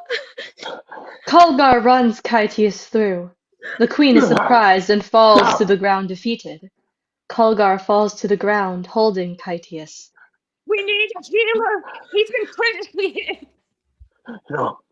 No. Stay with me, Kaitius.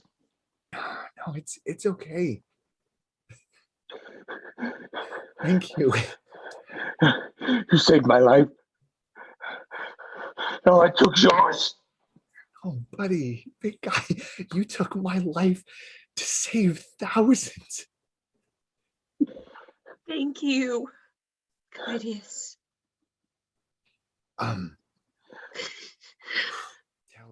Tell Shorshala, some prices are too big to pay. Tell her Kaitius.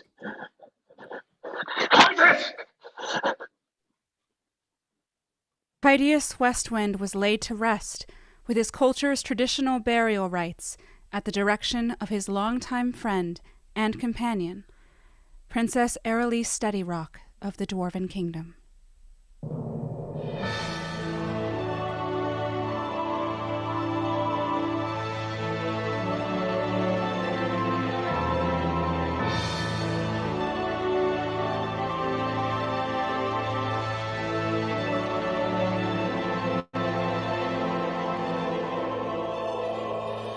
I hear the water calling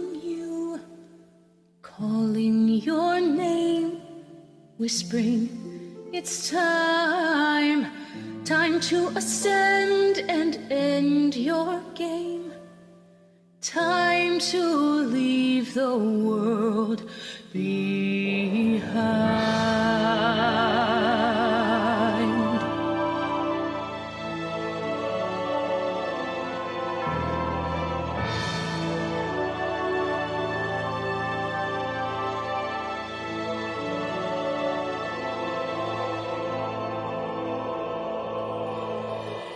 I feel the fire beckon you, warming your heart, embracing your soul, blazing a trail for you to start, blazing your path to pay your toll.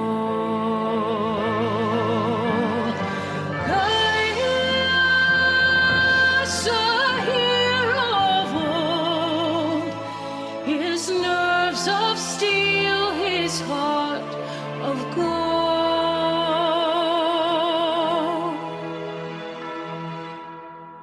And now you pay the ferryman's price, coins to be paid, shepherding your soul, cross to a place where you need no blade, across to a place where there's no dice to roll.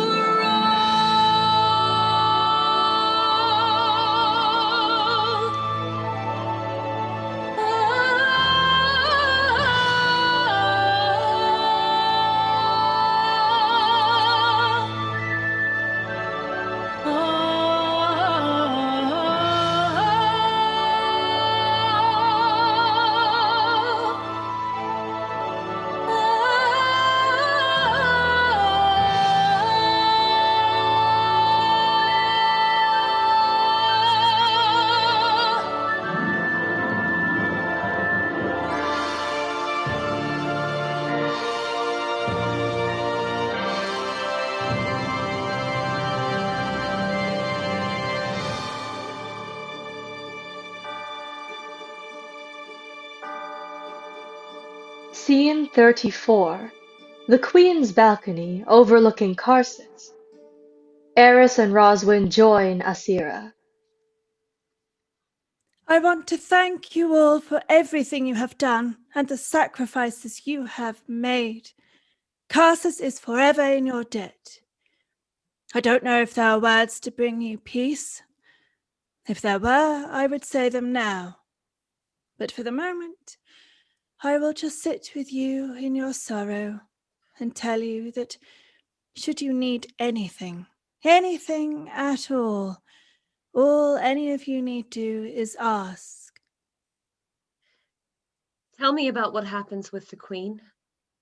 She will be tried for treason, and I suspect found guilty. She was drawing up plans to attack neighboring countries with the amulet. A bloody amulet. It's nothing but trouble. What will you do now? I have to head back to the Elven Kingdom and answer for a certain caravan. And you? Well, we are going to take it easy for a while. Colgar is in rough shape. His wounds will need some time to heal. After that, there is someone we need to locate. Someone I can help you find? No. This is our own quest. For this, we have to go off the beaten path. We have to go our own way. Colgar wanted you to have this. They hand her the ring. Why me? It reminds him of Kydius. It brings him nothing but pain. I would be honored. She puts on the ring. Before we go, just one question. What will you do now that you are Queen of Karsus? We will rebuild our reputation both inside and outside of these walls. We will do so by fighting for those oppressed and righting the wrongs that benefited only my sister and the nobility. And I will weep for a sister I loved very much. Do you hear that? A gust of wind is all that could be heard. That, my friends, is the sound of peace. The end.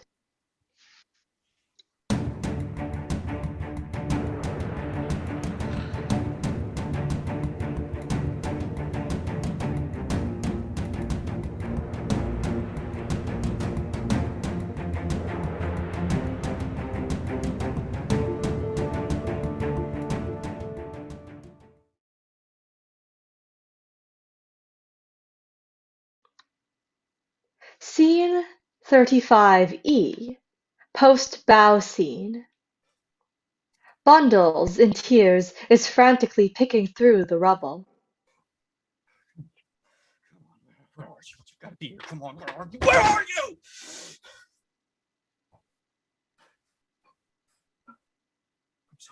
I'm sorry. You just my last connection. I can't leave you here. You'd never forgive me. God.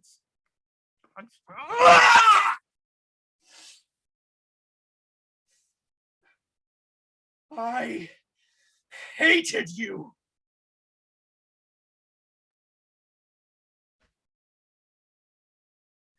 I hated you for so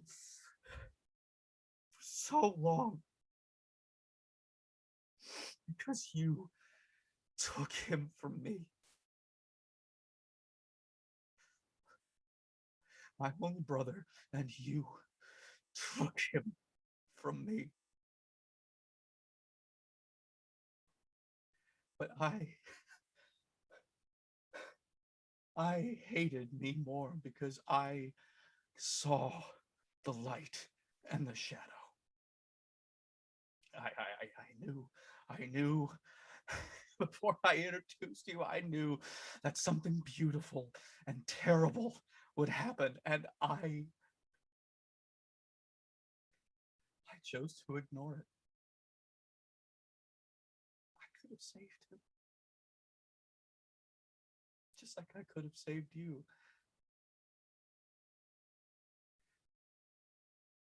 I knew you were gonna die, Tristan, and I did nothing. I said nothing. I have failed you both.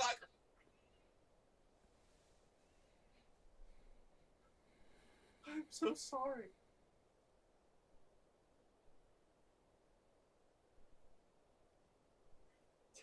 You could hear me, please. Please forgive me. He forgives you. And so do I. Maddox? Curtain.